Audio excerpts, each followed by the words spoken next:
Hey guys, tonight we're going way back, like 1,000 years and change back, to the ice-bruised fjords of Scandinavia, where your life is about to begin, violently. You're not just anyone though, you're you, but with broader shoulders, worse hygiene, and the birthright of something both feared and whispered, the berserker. You're not born into luxury, or even comfort. You're born into frost, fire, and a culture where survival is earned by the swing of a blade and the strength of your scream. Now, you probably won't survive this. Let's be clear, life expectancy's laughable. There's a 50-50 chance you don't even make it past age 5, between sickness, starvation, or being mistaken for a changeling by a tipsy uncle with a suspiciously heavy axe. But if you do survive, oh, you're in for something raw. So before you get comfortable, take a moment to like the video and subscribe, but only if you genuinely enjoy what I do here. And tell me, what city are you watching from, and what time is it there?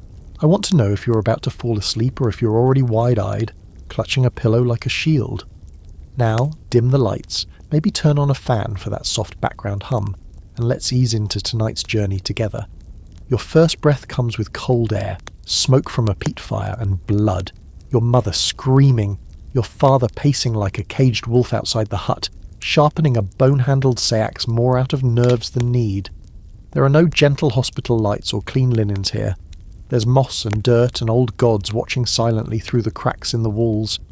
When you cry for the first time, someone mutters that it sounds like a raven's caw, ominous. Someone else, an elder, marks your chest with soot and murmurs something to Odin. A blessing? A warning? Hard to say. They name you after a star that appeared during a solar storm, something unusual, something bright. You won't remember this, of course, but people will. The name spreads around your village like a ripple. Already expectations are forming. If you're lucky, they think you're chosen. If not, they think you're cursed. Either way, you're going to grow up strange. Your earliest memories aren't of toys, but of firelight on iron blades, of your mother humming low tunes while stitching fur with bone needles, and of your father disappearing for weeks at a time, returning bloodied, carrying sacks of loot and guilt in equal measure. You ask him once where he goes. He just laughs and tells you. Somewhere you'll be brave enough to follow one day. That sticks with you more than it should. Around you, the village creaks and groans with life. Longhouses thick with smoke. Dogs that are more wolf than pet.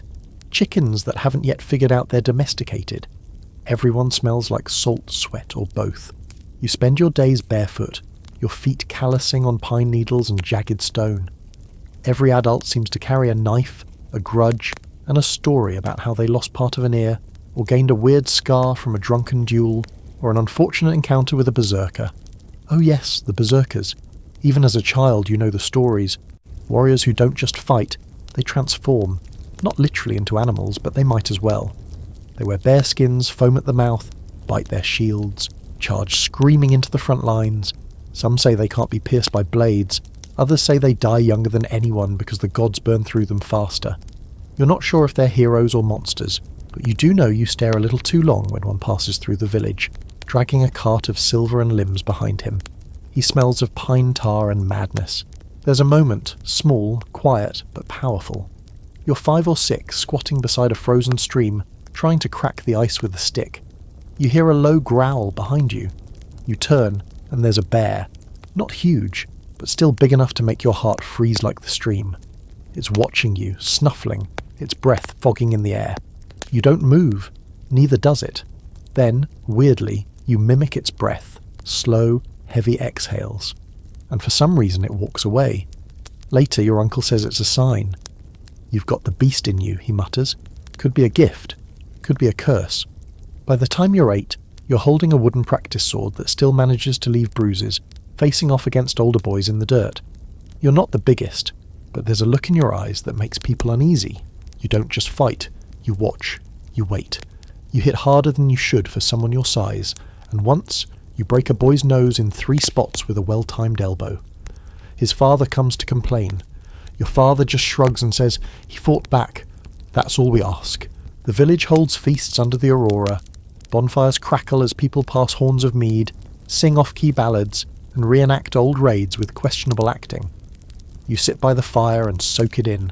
Stories of frost giants, sea monsters, and warriors who can speak to ravens. One drunk skald tells you that your fate is already woven. The Norns saw your thread, he slurs, and it glows red. You're not sure what that means, but it sounds important, and possibly lethal. Now here's a quirky truth. Some berserkers reportedly filed their teeth into points. Sharp. Animalistic. Not because it helped in battle, but because it terrified their enemies. Imagine that grin coming at you in the dark. Maybe you'll do that someday, maybe you won't have to. And here's a historical wrinkle scholars still argue over. Were berserkers truly mystic warriors with altered states of consciousness? Or just hopped-up killers fueled by mushrooms, rage, and peer pressure? No one knows for sure. But you're going to find out the hard way eventually. For now, though, you're just a kid in a rough world, marked by destiny but not yet changed by it. You feel the stirrings of something, though. A restlessness. A weight in your chest that pulses when you hear the clash of blades or smell blood on snow. It's not fear, it's curiosity. That's worse. Sleep now, things get louder tomorrow. It starts with your fingers going numb. Not from cold, though that's always there, gnawing at your skin like a hungry dog, but from repetition. You're holding a training spear made from stripped birch, palms blistered, shoulders aching, and your teacher, who may or may not be your cousin, just barked at you to try again. And again. And again. Welcome to your childhood. The endless rhythm of sweat, bruises, blood, and the kind of discipline that doesn't come from affection but from survival. They start you young because they have to. Nobody waits until you find yourself. In the Northlands, either you become strong early, or you die early. That's the math. So by the time you're 9, you're already learning to lunge, to feint, to block a blow with your forearm if you don't have a shield handy. And you learn to take a hit because you will take hits. A lot of them. You cry once, early on, and they leave you in the woods overnight to learn courage. You're not sure you ever really forgive them for that, but you also never cry again. You're trained by a man named Ulf, which predictably means wolf. He's an old warrior, limping from a spear to the thigh that never quite healed right, and full of terrible wisdom. Never trust a man who fights too clean, he growls during a winter sparring session, and never ever fall in love with a shield maiden unless you enjoy being stabbed in your sleep. You think he's joking until you see the scar just below his ribs. You laugh nervously. He doesn't. Ulf teaches you more than just technique. He teaches you rhythm. Battle, he insists, is music. Not the kind with flutes and harps, but drums. Guttural, bone-deep, breath-paced.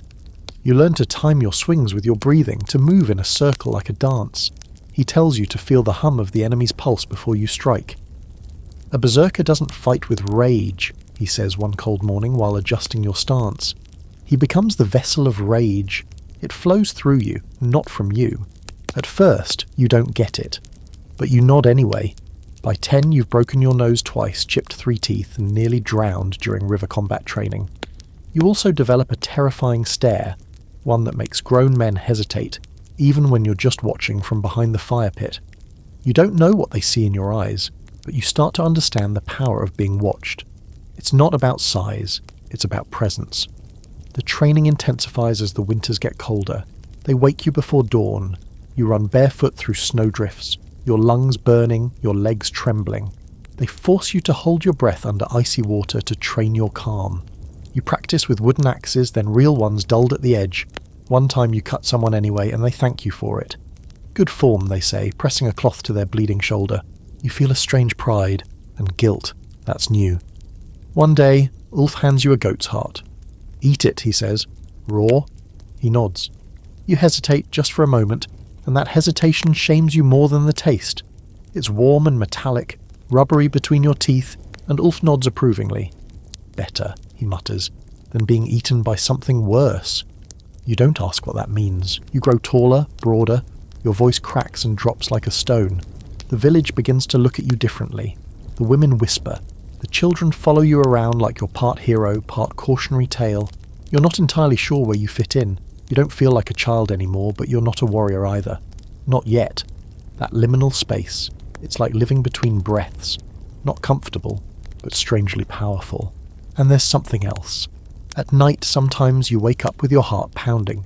Your hands clenched like you've been fighting in your sleep. You've been dreaming of teeth, of claws, of charging through fire. The dreams are vivid, too real. In one, you're naked in a storm screaming up at the moon. When you tell Ulf, He looks at you sideways. "Don't drink anything someone gives you in a carved cup," he says darkly. "Not until you're ready." You're not sure if he's warning you about poison or magic, or both. Here's a weird one for you. Some Viking communities believed that certain children were marked by animal spirits at birth. A snake under your crib? Bad luck. A wolf? Destiny. A bear? Something in between. A warning, maybe. You don't remember your own birth, obviously, but your mother once hinted at growling in the walls when she was pregnant. She brushed it off as nerves. You're not so sure. And that's where the scholarly argument creeps in. Were berserkers truly separate from other warriors, or just regular fighters with reputation and flair? Some claim it was just propaganda, psychological warfare in fur. Others believe it was a deeply rooted spiritual path, a warrior cult that used altered states to unleash something else, something not quite human. You train in both possibilities. Weapons are one thing, but they also start to train your mind.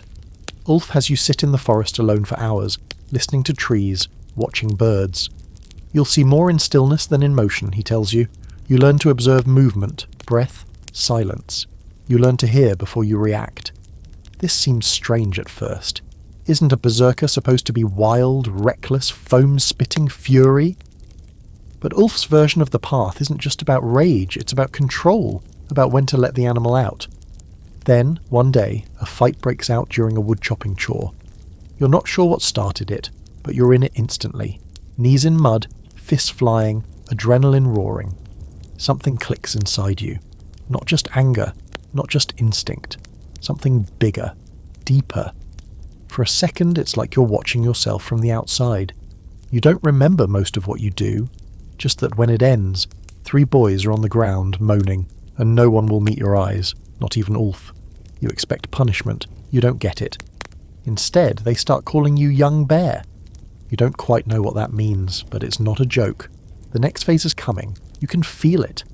The training is about to end, not because you've mastered it, but because it's time to test it. There's a ritual looming on the horizon. They keep mentioning it when they think you're not listening. You'll need a spirit, a name, a death of sorts, but that's not tonight. For now, you sleep with your axe tucked close and your eyes half open. The winter wind howls outside, and the moon hangs low like a watching eye. It starts before dawn, the way most important things do. You're pulled from sleep by the sound of a horn, not the low, echoing kind that signals a raid, but the short, sharp blast that means something ceremonial is happening, something serious. You're not given time to ask questions. Your uncle drags you out of your bed of straw and hides, pushes rough cloth into your hands and barks, "Put it on! Hurry!" Outside, the world is draped in a strange quiet. Snow falls lightly, not enough to muffle the earth, but just enough to coat everything in softness. The village looks like it's holding its breath. You notice the older men are already standing near the longhouse, dressed in their thickest cloaks. Some have smeared dark ash under their eyes. They don't speak when you approach. They only nod. You're not told what this is. Not exactly. But you already know. You've heard whispers about this moment since you were old enough to listen from behind firewood stacks. The ritual. The one they give no name. The one every berserker walks through before they can wear the bearskin and scream their fury in battle. The rite of blood and bark. They lead you into the woods. You count 9 others, all around your age. Some you've fought with, some you've bloodied, some you've laughed beside. No one makes eye contact. Each of you carries a carved wooden bowl filled with herbs, dried pine, and a lump of something that smells like rot. Ulf waits near a clearing ahead, standing beside a tree stripped of bark, its pale skin glowing in the grey light. At his feet is a pile of animal skins, most of them stiff with old blood. You step into the clearing and everything changes. It's like stepping out of time. The forest grows impossibly quiet. No wind, no birdsong, just breath and heartbeat. Ulf raises his hands. "No words," he growls. "No noise. The gods don't need your voice today. They need your sacrifice." Your heartbeat speeds up. You're handed a dull knife. Not sharp enough to cut deep, but sharp enough to draw blood. You're instructed to slice across your own palm and press it to the barkless tree. The blood seeps into the pale wood, and the tree seems to darken as if it's drinking. Your hand burns. You don't pull away. Then comes the next part. Each of you is given a piece of meat, raw, bloody, almost certainly not from any animal you recognise. It's warm. It twitches slightly. No one explains why. You're told to eat it in silence. It tastes like iron, and you nearly gag, but you don't spit it out. You swallow. Everyone does. And then they light the fire. Not a bonfire, something smaller, more deliberate. It's built in a circle of stones, and it crackles with something that smells like strange bark and bitter herbs. The smoke is thick, pungent, and it fills your lungs like steam. You cough at first, then again, then suddenly the world lurches sideways. The ritual has truly begun. Your vision fractures. You feel weightless, then impossibly heavy. Shapes ripple at the edge of your eyes, figures made of antlers and flame, wolves with too many eyes, shadows that whisper your name. You try to speak, but your mouth doesn't work. The world swims, the snow is gone, the sky turns red, and the tree speaks. Okay, not literally, but something deep in your bones tells you it's alive, aware, and watching. You fall to your knees. You hear howling, or maybe it's screaming, or maybe it's you. The others are on the ground too, twitching, growling, some of them clawing at the dirt like animals. One boy, Eric you think, is biting his own arm. You see yourself standing in the firelight, your face smeared in blood and ash, wearing a bear's head like a helmet. You're roaring, but not in rage, in power, in knowing. You feel it. Something breaks open in your chest, something ancient. A great bear looms in front of you, its eyes made of stars, its breath a cold wind. It doesn't speak. It doesn't need to. It presses itself into you. You feel your bones crack, your spine twist, your heart burst into a new rhythm. The beast isn't just a vision, it's you. Or it will be. You black out. You wake in mud and melted snow, your bowl shattered beside you, blood dried in the lines of your palm. Ulf is crouched nearby, chewing on something that smells like sage. "You lived," he says, not smiling. "Barely." One of the boys didn't. His body is curled up beside the tree, his face frozen in an expression you can't quite read. Fear? Ecstasy? Regret? You don't ask. No one does. They give you your skin then. A real one. Stripped from a bear, hunted just for this occasion. It still smells like the animal. You're told to wear it, sleep in it, bleed into it. It's not just a cloak. It's a bond. You're no longer just a boy with a sharp stick. You're a berserker in training, bonded to the spirit of the bear through blood and fire and whatever you inhaled back there. Historically, this kind of ritual isn't confirmed in any scroll or surviving lore code, but accounts passed down through sagas mention it obliquely. Hallucinogenic rites, initiations by madness, sacred animal connections. Scholars debate whether the berserker trance was drug-induced, trauma-triggered, or divine possession. Most likely, all three. And here's something even weirder. Some researchers think the mushroom Amanita muscaria, a red-capped, white-spotted fungi that looks like it belongs in a cartoon, was the source of the berserker rage. It doesn't make you angry, per se. It makes you feel invincible, fearless, and detached from your body. Kind of important when you're about to charge into a wall of armed men, screaming and frothing. You spend the next days in silence, recovering.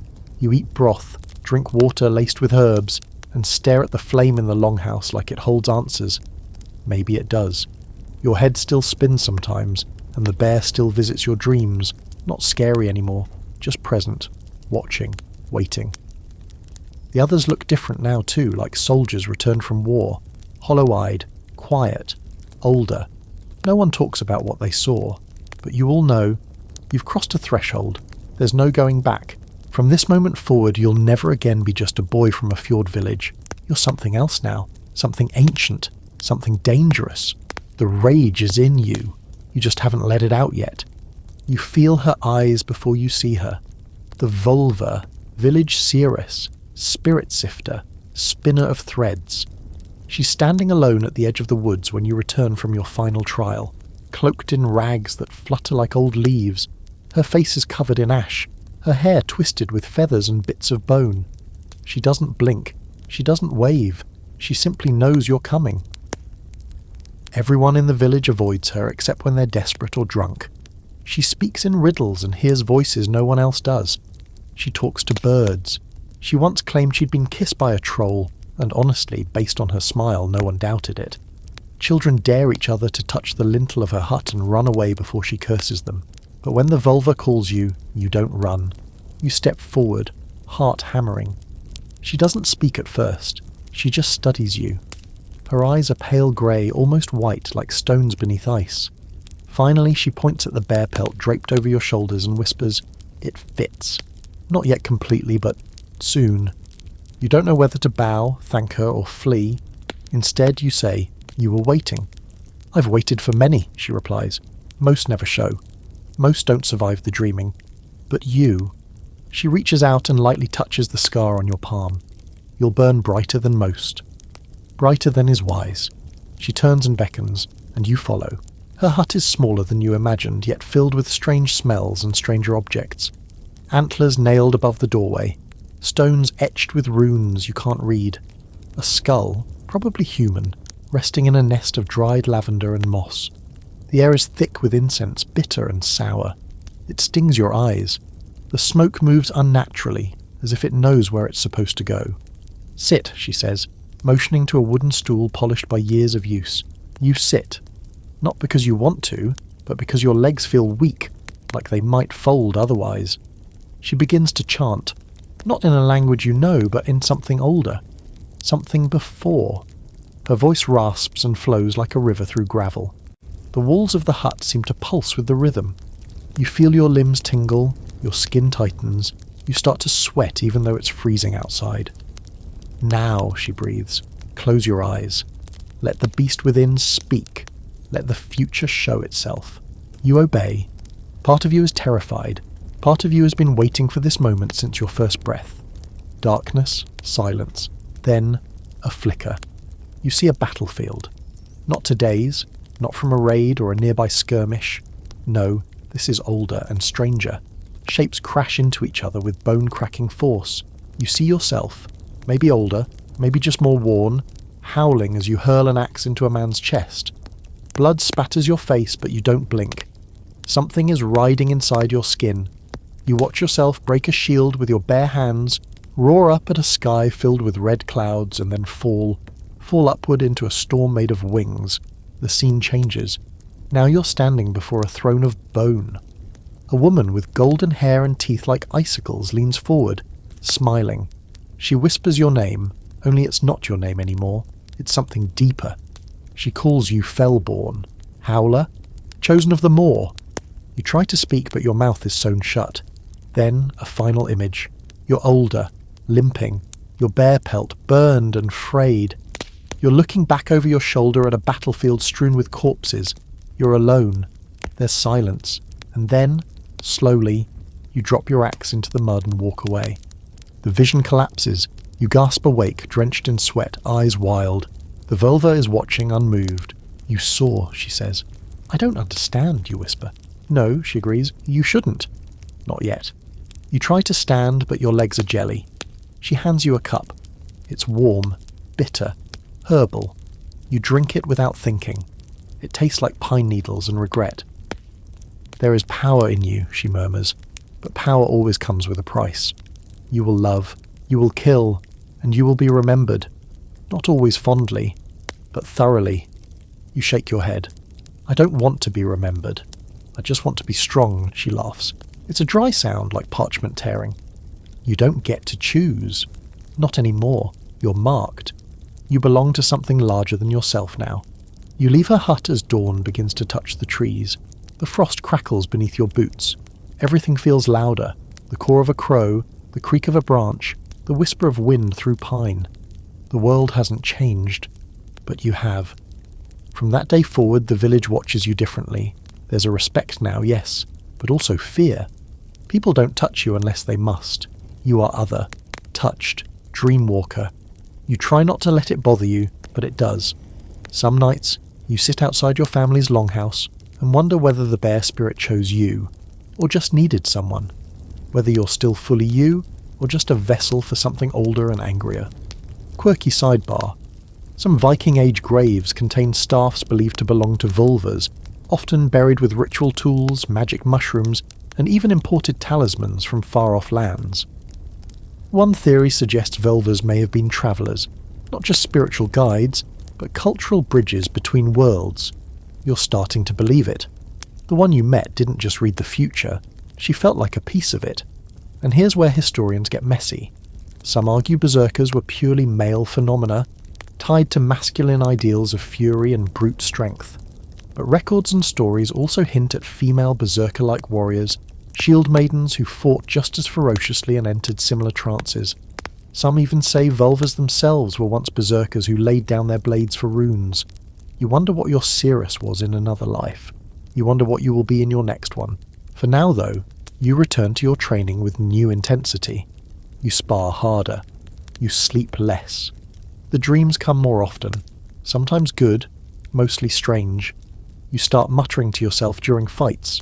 You don't realise it at first, just low growls, but others notice. One day, during practice, you disarm your partner with such fury that Ulf has to separate you. You weren't trying to kill him, but something in you was. Control, Ulf snaps. You don't lose to the rage. You borrow it. One day, you'll need it, but not now. You nod, but something deep in your gut doesn't fully agree. The rage is growing. The bear stirs more often now. You feel its breath in your ears, its claws around your ribs. The völva's words echo louder each night. Brighter than is wise. You wonder what that brightness will cost. You don't remember the exact moment it happens. Not the way a moment should feel, like a blade-piercing skin or the crack of thunder over the mountains.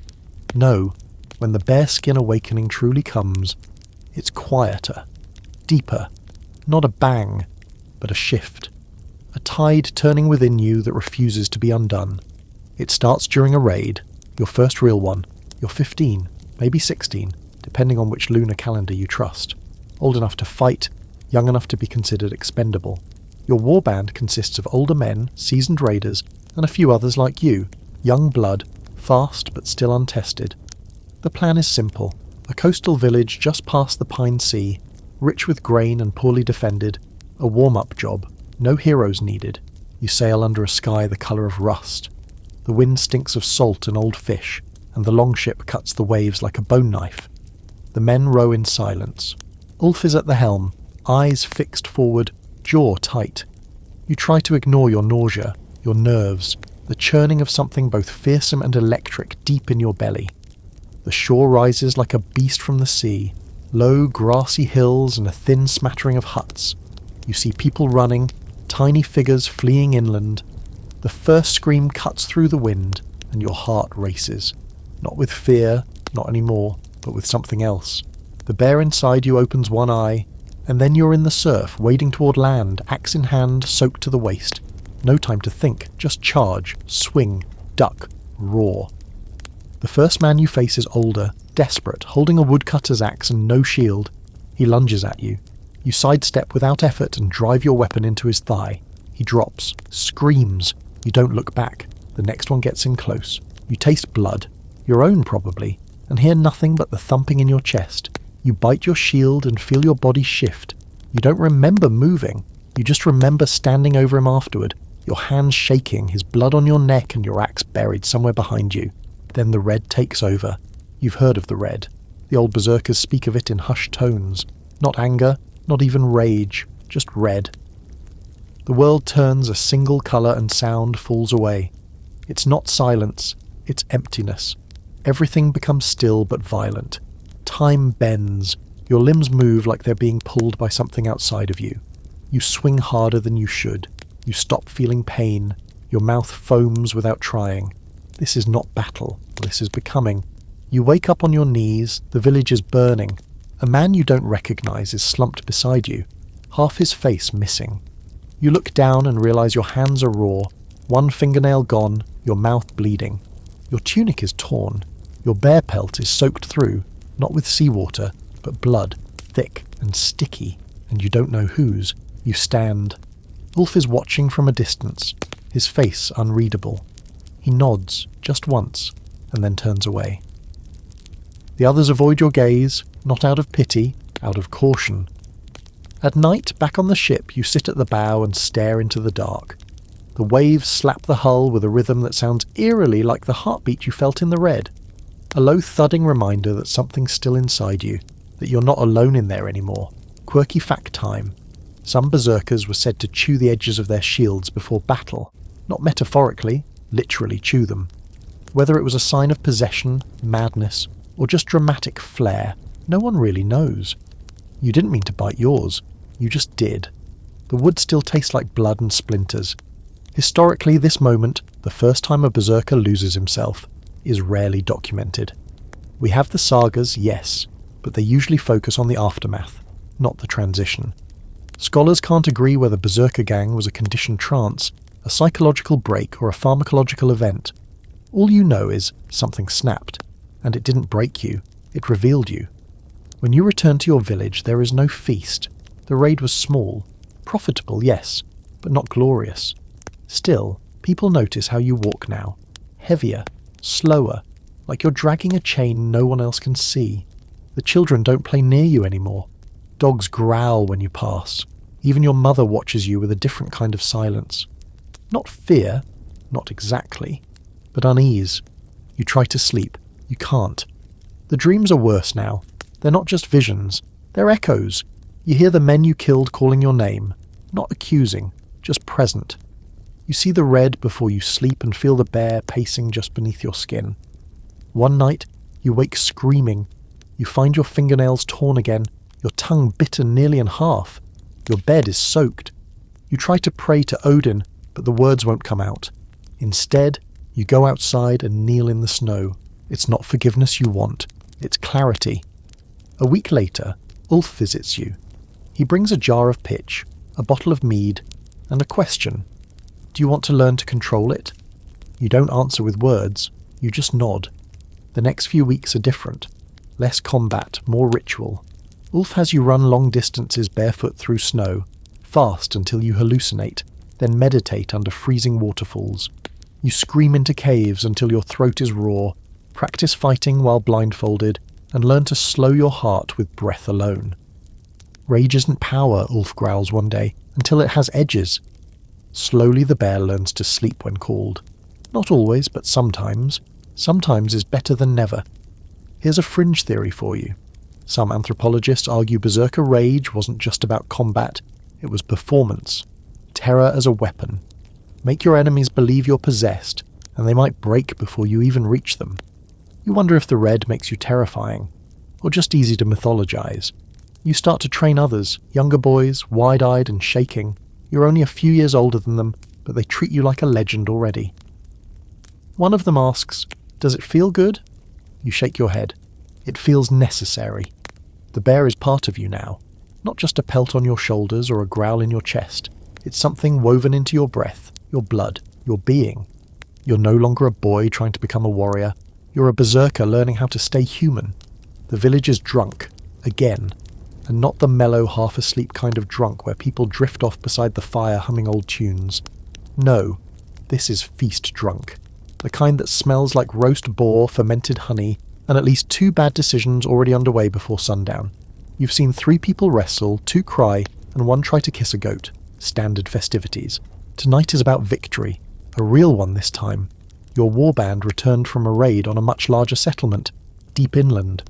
A fortified hall, rich with silver, weapons and stories. The skalds will be half making up for generations. You led the charge. Not officially, you're still young enough for some of the older men to grumble about your lack of beard. But when the gates broke and the enemy surged out, it was your voice that called the push. Your blade that struck first. Your rage that scattered the front line like dry leaves. So yes, you're allowed to drink tonight. You sit beside the fire pit, your bear cloak draped around your shoulders like a second skin, the inside still damp with dried sweat and battle stink. Someone hands you a horn of mead so strong it makes your teeth hum. You drink it in one go. A cheer erupts from the table behind you. Someone starts a song, off-key of course, and the others join in, banging mugs and spoons against the wooden benches. And for a moment you feel it. Not rage, not pride, just belonging. That doesn't happen often anymore. Since the red took hold of you, since the völva's prophecy and the day the bear inside first stirred, people keep their distance. It's subtle. Just enough space around you at meals, just enough hesitation when they speak your name. You're not feared like a beast in the dark, not exactly, but you are known, in a way most people would rather not get too close to. Except tonight. Tonight they want to bask in your fury. They raise their mugs to it. You're not just a berserker, you're their berserker. One of them. You earned the right to laugh. So you do. You even get a seat at the war table. The Jarl waves you over. A massive man with a braided beard and a laugh like a falling boulder. He's half drunk already and bragging about how he crushed a man with one hand during the raid. He didn't. You were there. He got knocked over by a door, but no one's correcting him now.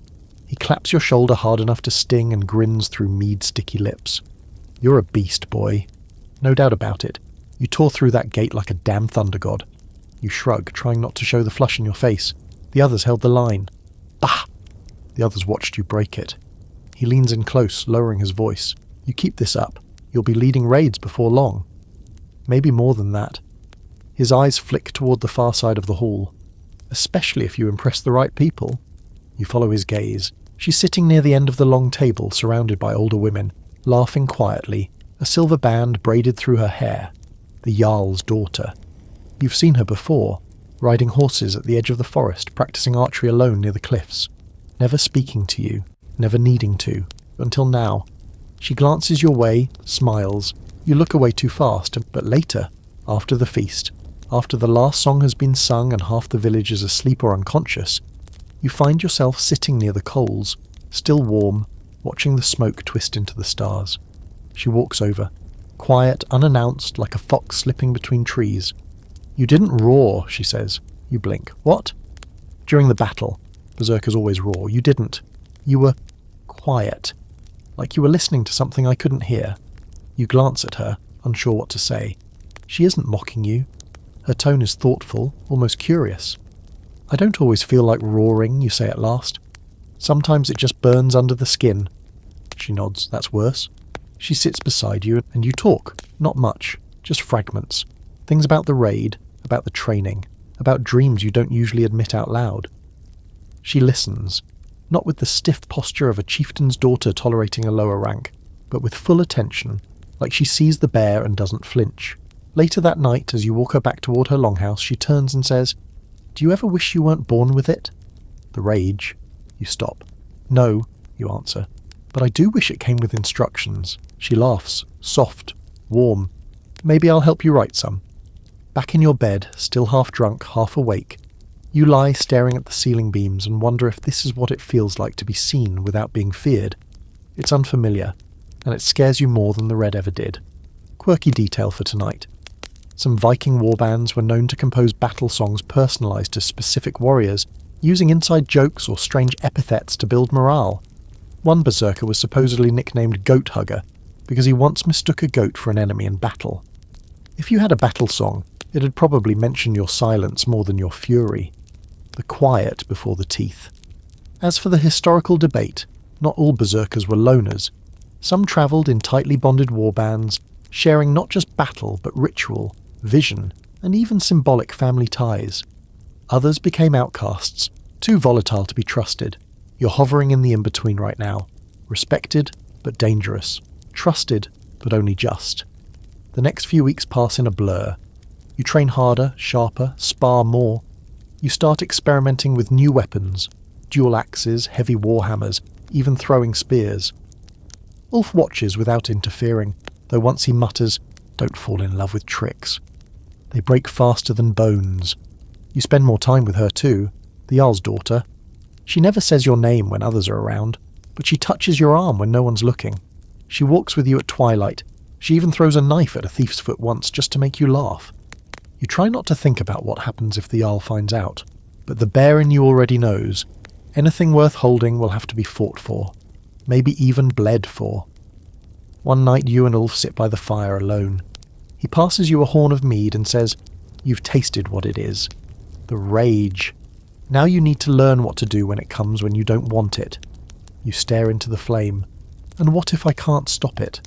He shrugs. "Then you'll find out what else it can destroy." The fire cracks. The bear stirs in your chest, not waking, just rolling over in its sleep. You've made it through the first battle, the first bloodlust, the first taste of human warmth.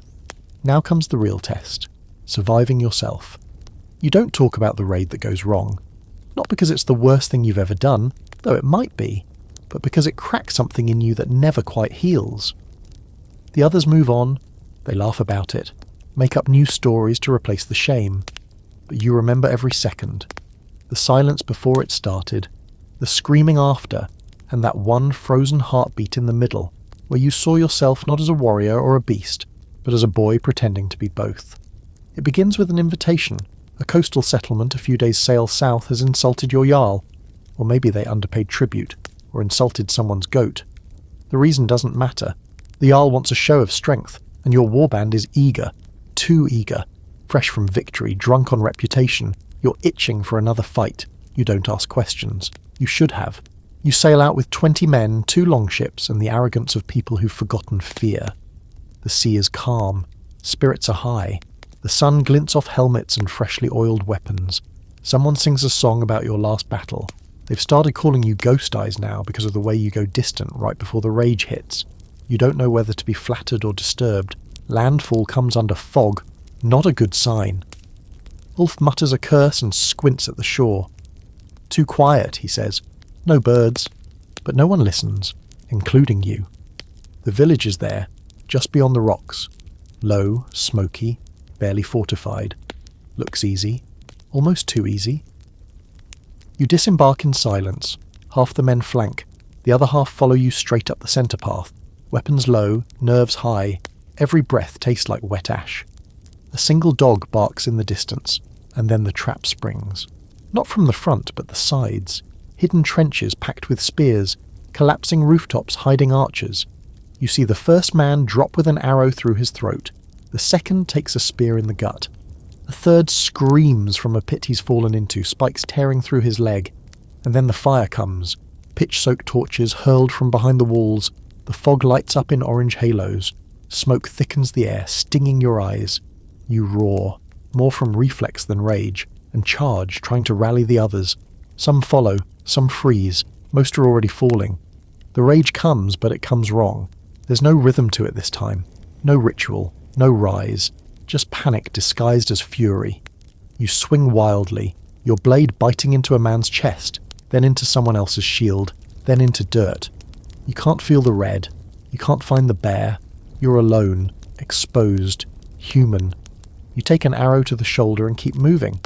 You don't remember how you reach the main hall. Just that it's already burning, and there's a woman inside. An old woman, huddled beside a crate of something. She sees you, doesn't scream, doesn't move, just watches as you raise your weapon. And then you stop, because you see her. Not as a target, not as the enemy, just a woman. Old, fragile, waiting. Your arms tremble. The bear doesn't come. You lower the axe, she closes her eyes, and then a scream behind you. Your name half spoken, half sobbed. You turn just in time to see Eric, one of the younger fighters, barely more than a boy, full with a blade through his neck. His blood hits your face. Something in you snaps, but it's not the red. It's guilt.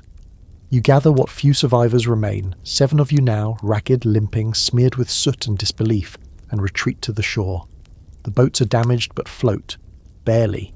You sail home with smoke behind you and silence in your hearts. Back in the village, there's no feast, no songs. The Jarl scowls when he sees your wounds. What happened? He demands. You give him the facts, not the feelings. He doesn't ask again.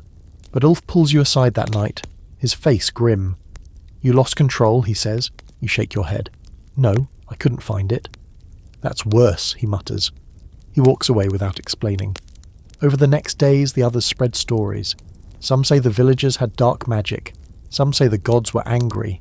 Others blame poor leadership. No one blames you. Not aloud. But the looks linger. The silence stretches. The Jarl's daughter finds you near the cliff one morning staring at the sea. She doesn't say anything at first. Just stands beside you. Then quietly, "Did you spare someone?" You nod. "She see you?" "She saw through me." She touches your arm, light as a breath. That's not weakness. It felt like it. She's probably still alive. Maybe she shouldn't be. That silences both of you. Here's a strange truth. Some sagas include moments where berserkers freeze mid-battle. It's rare, but it's there. One tale tells of a warrior who dropped his weapon at the height of battle after hearing a child's cry. Another paused mid-kill and walked into the sea. Scholars argue over what it means, divine interference, guilt, or simply the limits of madness. But you know what it felt like. Clarity. That awful, painful clarity that sometimes slips in through the cracks of rage. And here's the weird part. The bear hasn't spoken since. It hasn't visited your dreams. You still feel the strength, the hunger when you train, but the presence, the spirit of it, gone, like it's waiting, or sulking, or disappointed. You begin training again, not because you want to, but because not training feels worse. You don't talk about the old woman, you don't talk about Eric, but at night, you hear the arrow hit him again.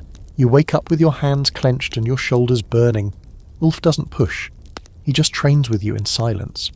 But one night by the fire, he finally says, "Battle doesn't reveal who you are. It distorts it. The moment after, that's when you see the truth." "And what if you don't like it?" He shrugs. "Then you fight again. Until you do, or until it kills you." You nod. That makes sense. Sort of. The Jarl holds another raid council weeks later. You're invited, but you don't speak. They're planning something bigger. Ships, slaves, and silver. You're expected to join. You're not sure if you want to, but you will. Because this life doesn't pause. Doesn't wait for healing or answers. It just moves. One battle into another. One loss layered over the last. You carry it all with you now. Every scream, every hesitation, every drop of blood you spilled or refused to.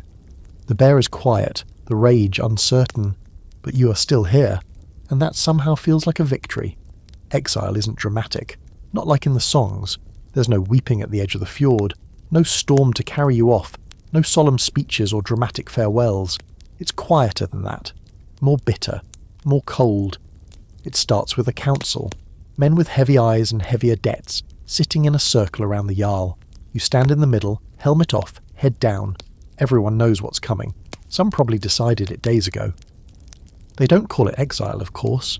They call it releasing you from duty. They say it's time for you to go into the wild, to find your centre. Words scraped off a polished bone. You don't argue, you don't speak. What would be the point? You're not being punished. You're being avoided. You're dangerous. Not because of what you did, because of what you didn't do. A berserker who hesitates, who doesn't rage when the battle calls, that's an infection waiting to spread. It's not the blood you spilled. They can live with that. It's the blood you spared. Even Ulf doesn't fight it. He doesn't look away either. He meets your eyes after the sentence is passed and nods once, the kind of nod that says this is necessary even if it isn't fair. So you gather what you need, your bear pelt, your blades, a satchel of dried meat and bitter herbs. Your mother doesn't say goodbye. Your father isn't even there. The Jarl's daughter leaves a bundle on your path at dawn. Inside is a cloak stitched with her crest, and a note that just says, "Don't come back the same. You don't cry. You've done enough of that in dreams." You head north, into the Frostlands. No roads, no destination, just snow, wind, and silence thick enough to feel like judgment. The first few days are almost a relief. The physical pain, the cold that seeps into your teeth. It's easier than the weight of being watched, measured, feared. You hunt small game, sleep under dead trees, wrap yourself in your bear pelt like it's a memory of warmth. The rage doesn't visit, the bear doesn't dream. You're alone, and then you're really alone. Because one night the snow turns mean. It howls, it cuts, it erases everything. You try to make shelter, but the wind laughs at your hands. Your fire dies within minutes. The trees groan under the weight of ice. You can't see more than a few feet. And somewhere in the white something is moving. You think it's a wolf at first, then maybe a shadow, then maybe your own breath made monstrous by fear. But it's not. It's real. You collapse sometime after dusk, half frozen, hallucinating, your limbs stiff, your lips cracked and bleeding. You think this is how you'll die. Face down in snow, alone, barely worth a saga footnote. You want to be angry, but the anger won't come. And then you hear it. Not words, not a voice, just breathing. Steady, heavy, like something asleep nearby. Huge, ancient. You roll onto your back. Snowflakes land in your eyes, but you don't blink. You just stare into the trees, heart thudding so slow you're surprised it's still moving at all. A shape steps forward. Tall, furred, not quite bear, not quite man. Its eyes glow, dimly, like coals. Not malicious, not kind, just watching. You try to reach for your blade. You can't. Your arm won't move. You can't even lift your head. You lie there, helpless, half mad, waiting for teeth. But instead, it kneels. The creature, whatever it is, presses a clawed hand to your chest. It's warm. That's the first surprise. The second, the warmth spreads. Not like fire, but like life. Like a hearth after days in the cold. You gasp. The thing doesn't speak, it just breathes with you. And then slowly it dissolves into mist. You wake up hours later in a hollow beneath a fallen tree. There's no sign of footprints, no blood, no beast. But you're warm. You're alive. And your bare pelt is heavier now somehow, like it's soaked in memory. You walk for days after that. North still. You start hearing the bear again, not loudly, not with rage, but with rhythm. It speaks in pulse, in breath, in the way your steps start to match your heartbeat. You find food more easily, you kill more cleanly.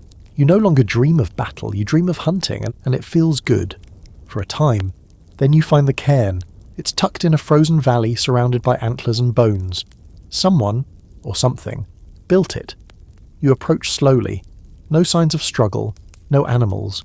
Just a stone pile, with symbols carved into it you can't read but somehow understand. They mean, here lies a son of rage.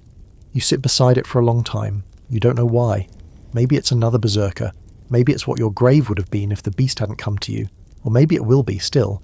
That night you build a fire beside the cairn. You burn your tunic. You smear ash on your face. And for the first time in months you howl. Well, it's not rage, it's ritual. You speak to the forest. You offer meat to the snow. You bite your shield and feel your teeth ache in the cold. You press your hand to the ground and say nothing. The bear's with you now, not as a passenger, but as a partner. Strange historical aside. In some Nordic traditions, exile wasn't purely punishment. It was transformation. A time to go into the wilderness and recalibrate the self. Some returned wiser. Others never came back at all. The ones who did often came back, changed, with new gods, new rituals, new voices in their heads. The next morning your reflection in the frozen lake is unfamiliar. You look older, not just in the face, but in the eyes. They don't shine the same. They glow like coal. The journey back isn't quick. You don't rush it. The snow thins, the winds calm. You follow rivers, not roads. And when you pass through other villages, people watch from behind doorways. Some recognize the bear cloak. Others see something deeper. A boy once throws a stone at you and runs. You don't chase him. You're not here for that. You're here to remember who you were and to decide who you're going to be. By the time you see your home fjord again, your pelt is darker, your eyes are quieter, and the bear walks with you. Snow crunches under your boots as you descend from the northern hills, each step feeling more deliberate than the last. You're thinner now, lean, hardened, worn in the way only solitude can shape a person. Weeks in the frostlands carved something out of you, but they left something else behind too. Not just survival, understanding. You don't feel like a boy pretending to be a monster anymore. You feel like a man who knows why the monster exists, and what it's for. You haven't spoken aloud in days. Words feel clumsy. You think in breath, in tracks in the snow, in the twitch of prey before a kill. When you finally reach the tree line and look down into the valley below, the wind shifts, and a howl cuts across the forest floor. Not a bear, not a man, something else. Your hand goes instinctively to the axe at your side. You wait. The howl comes again, closer this time, lower, measured, a challenge. You crouch, scanning the tree line, your muscles coiled, and then, just between the pines, two glowing eyes appear. Wolf. No, not just a wolf. Huge, scarred, half its fur white with age or ash. It stands still as stone, watching you from a dozen paces away, steam curling from its nostrils in long ribbons. You don't run, you don't raise your weapon, you just breathe. You've learned how to listen. The creature tilts its head, then it begins to circle, slow, cautious, deliberate. You mirror its movements, matching step for step. Not hunter and prey, not beast and man, just two predators sizing each other up. Then, unexpectedly, it lowers its head, not in submission, in recognition, and walks away. You don't follow. You let it vanish into the trees, the silence swallowing its tracks, but the encounter leaves something behind. Not fear, not awe, a feeling that you've just passed a test. You make camp that night beneath an overhang of rock staring up at the frost-starred sky. The coals flicker low. You reach into your satchel and pull out a strip of salted venison. As you chew, you think of the stories, the old ones, whispered by firelight, of berserkers who weren't alone in their rage, who had companions, spirits, totems. Some bore the bear, others the stag, the raven, the wild boar. But a few, a rare few, they were marked by wolves, solitary, calculating, survivors, not mad, not loud, but lethal. The next morning you spot tracks, massive paw prints, fresh. You follow them, not out of curiosity but instinct. They loop through a grove of twisted birch trees and end at a circle of disturbed snow. Something big fought here. Recently. Blood spatters the tree bark, the scent still lingers. You kneel, not to pray, to feel. You press your fingers to the frozen ground and exhale. The vision comes without warning. You see the wolf again, but not alone. It's flanked by others, smaller, leaner, a pack. They're chasing something through a narrow gorge. You see flashes of white fur, a blur of hooves. A stag, maybe. The scene ripples and shifts. Then you see yourself, not hunting, but being hunted, cornered, snarling, alone. And then the pack turns away, not out of mercy, but disinterest. You're not prey, you're just not worth the kill yet. You snap out of it, sweating. Your fingers have gone numb. You pull them back, flexing stiffly, and mutter, "I'm not done yet." As you head east, the forest begins to change. The trees thin. The ground rises sharper and rockier. You find signs of life again. A broken snare trap, boot prints, an arrow shaft buried deep in a fallen log. People are near, or were. You move quietly just in case. At dusk you stumble upon smoke. It curls above the treetops, thin and steady, controlled. Someone's fire, not wildfire. You pause, every nerve alert, then step carefully toward it. Your feet make no sound now. You're barely there at all. You reach a clearing, a camp, 3 men, 1 fire and a cage. Inside it, a boy, maybe 12, dirty, shivering, face bruised, bound at the wrists. One of the men is skinning a rabbit. Another is laughing, tossing bones into the fire. The third, tall, cruel-faced, is carving runes into the boy's shoulder with a dull blade. You move before you realize you've decided. The first man doesn't even hear you. You crush his windpipe with your forearm before he can scream. The second draws steel, but it's too late. Your axe is already in his gut. He drops like a sack of fish. The third lunges at you, blade raised, roaring. You let the bear out just a little. The sound that leaves your mouth isn't human. He stumbles. You bury your axe in his collarbone and drive him to the ground. Silence returns in one long breath. The boy stares at you with wide, wet eyes. You crouch, break the cage latch with your blade, cut his bindings. He stares. "Who are you?" he asks, voice cracking. You shrug. "Someone passing through?" He nods, doesn't ask again. You give him food. Wrap him in your spare cloak. He falls asleep quickly. You sit beside the fire, thinking. You didn't rage. You didn't lose yourself. You chose. That feels different. Quirky fringe fact. There's a rare saga, half-preserved and mostly ignored, that tells of a berserker who travelled alone for years and became known not for his fury but for his silence. It's said he once killed 6 men without uttering a word and that wolves followed him through the trees. He's referred to as Fenrir's brother, brother of Fenrir. Some thought it meant cursed. Others, chosen. You wonder if his story ended like yours. You don't keep the boy long. By morning you've found a passing caravan headed south, and you leave him in their care. You don't explain who you are. You don't wait for thanks, but he watches you as you walk away, like he knows, and maybe he does. You continue east. The snow begins to melt.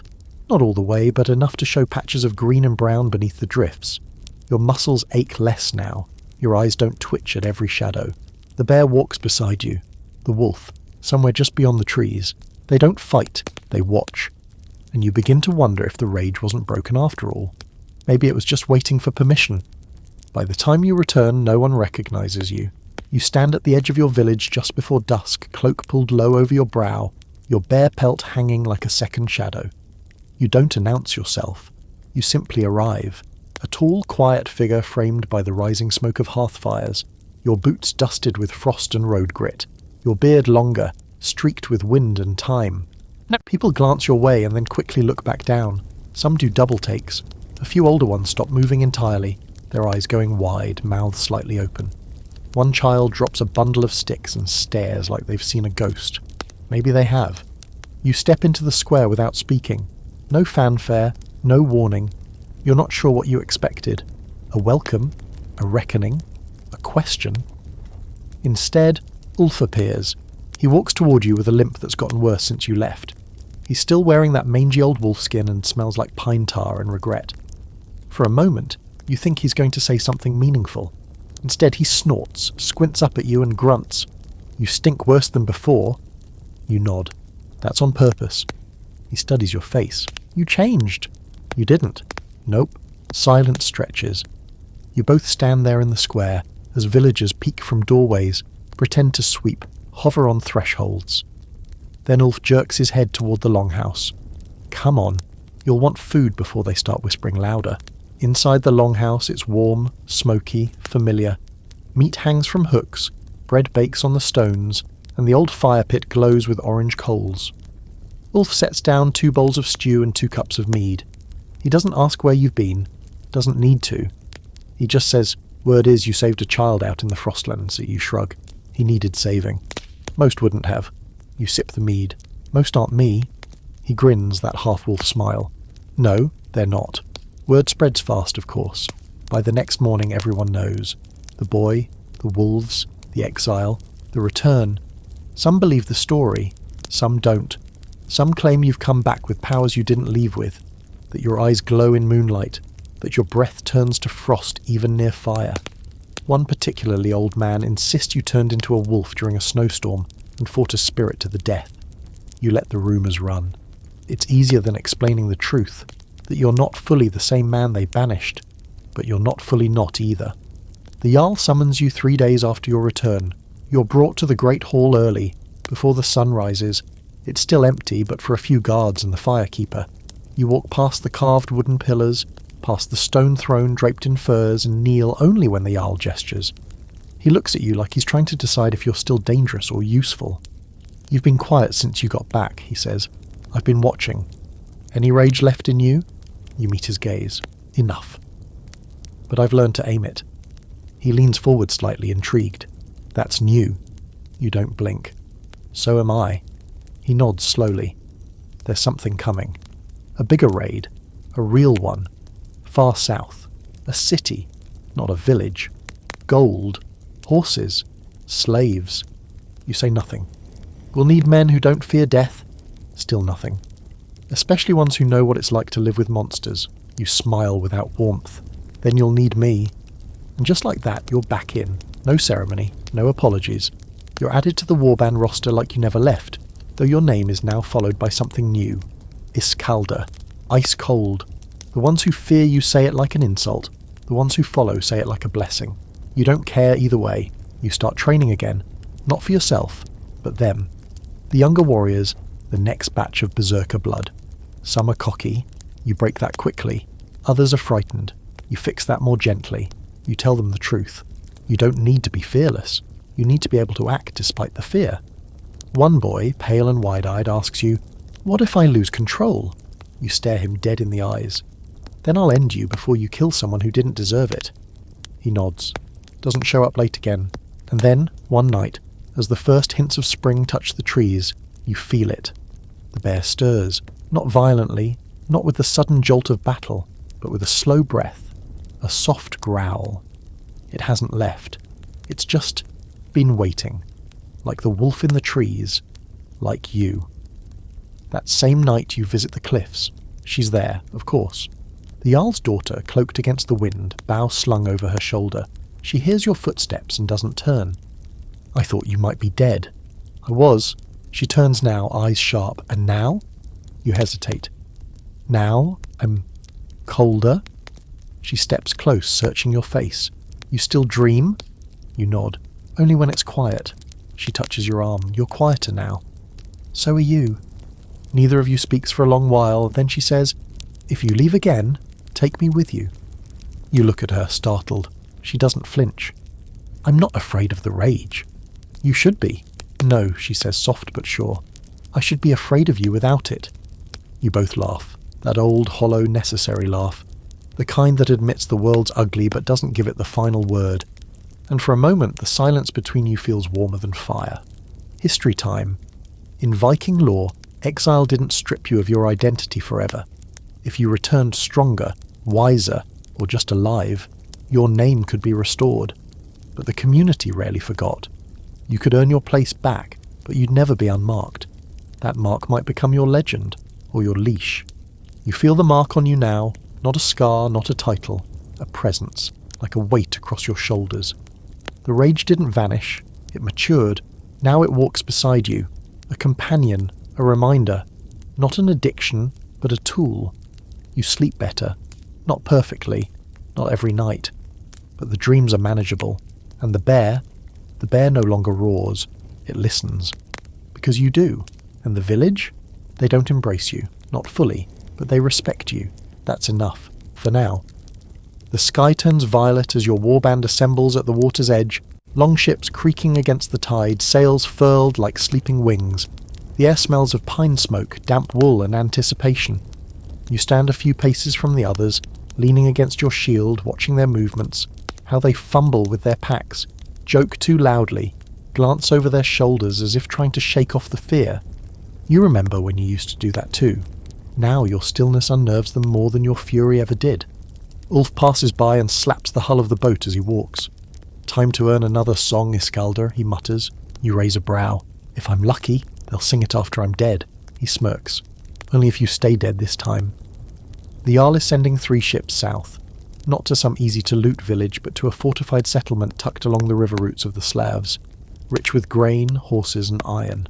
Word is they've been trading with eastern merchants and have walls, real ones, stone and timber, and guards who aren't terrified fishermen with rusted blades. This is no warm-up. This is a campaign. And the warband? It's ready, or so they say. You stand at the bow of the lead ship as the tide pulls you forward, cloak snapping in the wind, bear pelt fluttering like wings behind you. The younger warriors, many of whom you've trained yourself, watch you closely. You feel their gazes when they think you're not looking. Half reverence, half calculation. They want to see what you'll become when blood hits the deck. Will the beast rise? Will you foam at the mouth and bite steel again? Or will the cold hold? Even you don't know. The voyage takes days. You move through inlets and narrow channels, ducking past enemy shores, rowing in silence through thick morning fog. Your arms ache, your back screams, but your mind stays sharp. You study the trees, count the birds, watch the clouds. You know battle is close. You can feel it in the way the water thickens and the sky seems to breathe heavier with each passing mile. On the 4th day, scouts report back. The town is just beyond the bend, built atop a hill ringed with palisades guarded by trained men who know you're coming. Surprise is gone. The Jarl grits his teeth and says, "Good. They'll know what's coming. You don't share the sentiment, but you don't argue." That night you lie in the grass beneath a canopy of stars. No tents, no comforts. Just the distant hoot of an owl, and the muffled breathing of men trying not to dream. The Jarl's daughter is not here, of course, but you think of her anyway. The way she said, "Take me with you," and how she didn't flinch when you told her about the quiet inside the rage. You wonder if she'll wait. You wonder if you'll give her the choice. At dawn, it begins. No horns, no ceremony, just the soft whistle of arrows and the thud of boots against earth. The battle is brutal. You charge the gate with your shield raised, bare pelt streaming behind you, axe in hand. The first blow glances off your shoulder. The second you catch with your blade and counter, carving the man open from chest to hip. Blood sprays across your face, hot and sudden. And the bear? It doesn't roar, it guides. You fight like water, moving through the gaps, flowing with breath, striking only when necessary. You don't scream, you don't lose yourself, but your strikes land with terrible precision. You break a man's arm with your shield, trip him, and finish him without hesitation. To an outsider it might not even look like berserking, but to the men beside you, it's terrifying, because they see someone fighting with clarity, with restraint, with intent. The gate falls, your warband pours through, arrows rain from the parapets. You duck, roll, rise, and climb the walls like a shadow. At the top, a defender swings a warhammer at your head. You catch his arm, twist, and toss him over the edge without a word. When the town surrenders, you're standing atop the central hall, blood soaking into your boots, arms heavy but steady. The Jarl raises his axe and shouts. The warband erupts, but you just watch, breathing slow, waiting for the calm after the storm, and when it comes, it brings with it a strange stillness. A first war, they'll call it. Your first song. The Skalds begin crafting it that very night. You hear snippets already. The iceborn flame, the quiet rage, the beast with a human face. You sit by the fire and sip water while others drink themselves sick. You don't need mead. The memory is still warm enough. Someone tosses you a chunk of roasted meat. You catch it without looking. One of the younger warriors, the one who asked if you'd kill him if he lost control, stares at you like you've grown another head. You weren't even berserking, he says. You glance at him. You sure? He swallows. You didn't howl. You didn't foam. I didn't need to. He nods slowly. That's worse. You grin, just a little. There's a historical curiosity buried in this. Accounts of berserkers show sharp divisions between those who fought with full abandon and those who learned to modulate their trance. Controlled fury, precision berserking. Some sagas refer to these warriors as shadow berserkers, rare and often distrusted but devastating in combat. Less spectacle, more threat. You're starting to understand that. The Jarl calls you over that night. You kneel at his side.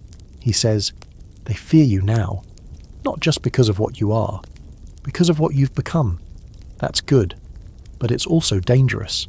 You nod. "They should fear me." He studies you. "Do you?" You pause. "No." He smiles. "Then maybe you're ready." "Ready for what?" But he doesn't answer. Not directly. He just raises a horn and toasts the night.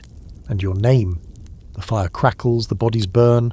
The town is quiet now, broken but conquered. And for the first time you wonder what victory really means. Not for the Jarl, not for the songs, but for you. The prisoner doesn't beg. Not when they drag him through the ruined gate. Not when they throw him to the ground before the Jarl. And not when they strip him of his armour and press a blade to his neck. He's young, no older than you were on your first raid. But there's something in his eyes that's already hardened. He kneels, jaw clenched, blood streaking down one side of his face, and he says nothing. That's the first thing you respect about him. The second is that when the Jarl offers him a clean death, the boy spits at his feet. The warband howls with laughter. One man kicks the prisoner in the ribs and the boy grunts but doesn't fall over. The Jarl turns to you, smirking. "Maybe you'll get some use out of him, Iskaldr. You like broken things?" You look down at the boy. He meets your gaze, eyes burning, and says, "Do it, coward." You blink, not at the insult, at the fact that he means it, not empty bravado, not some cheap bid for mercy. He truly wants to die, on his feet, facing his killer. You crouch in front of him. "What's your name?" "Names for people who get to keep them. You fought well. I killed 3 of yours." "Then you've earned a name. Pick one." He stares, then slowly, "Rask." It means quick in your tongue, appropriate. He was fast, ducked under your blade at least once during the chaos, almost opened your side before Ulf's hammer caught him across the skull. You nod. "All right, Rask, you're mine now." The warband falls into stunned silence. The Jarl raises an eyebrow. "You want him alive?" "For now. Don't get soft on me." You stand. Not soft. Curious. You drag Rask back to camp yourself. No rope, no chains. Just a quiet agreement between 2 killers pretending they aren't impressed with each other. You sit him beside the fire, toss him a strip of salted meat and say nothing. He doesn't eat it, but he doesn't throw it either. Progress. Over the next few days, the warband prepares to leave. The town's been picked clean, livestock driven out, valuables claimed, bodies burned. The Jarl is already talking about the next target, spinning tales of gold and glory like a drunk Skald chasing attention. But your focus stays on Rask. You don't know why at first. He doesn't talk much, doesn't answer questions, but he watches. Always. And when he thinks you're not looking, you see the muscle twitch in his jaw like he's waiting for a chance to strike. It should make you cautious. Instead, it makes you intrigued. One morning you find him sparring with one of the younger warriors, your wide-eyed student from before. Not hard, not malicious, just testing. You stand in the shadows and watch. Rask moves differently than your men, quicker, lower to the ground, less brute strength, more finesse. He fights like he's used to being outnumbered, and he doesn't aim to win, he aims to learn. The fight ends when he throws your trainee into the dirt and steps back without gloating. You nod to yourself. Later that night you toss him a wooden training sword. He looks at it, then at you. "I'm not teaching you," you say. "I'm challenging you." He smirks. "You afraid I'll beat you?" "No. I'm hoping you'll surprise me." He does. You circle each other for what feels like hours under the grey-blue light of dusk. Neither of you speaks. It's not a battle. It's a conversation. Strike, parry, shift, a question, an answer. Every blow says, "Do you understand me yet?" And every block says, "Not yet, but I'm listening." You don't go full rage. You don't need to. You match his speed with efficiency, his cunning with control. When the fight ends, you both stand panting, bruised, sweating. You hand him a water skin and he takes it, drinks, says, "Thanks." And that's how it begins. No grand arc, no reluctant enemy turned best friend. Just understanding. The kind forged in silence and sweat and the fact that both of you have bled into the dirt and lived to tell the story. He never becomes your second in command. Too stubborn, too angry. But he becomes something else. Your mirror. The one who challenges your judgment. The one who sees the cracks before anyone else. One day, as you prepare to break camp, he asks, "Why'd you keep me alive?" You say, "Because you didn't want to be." That's not an answer.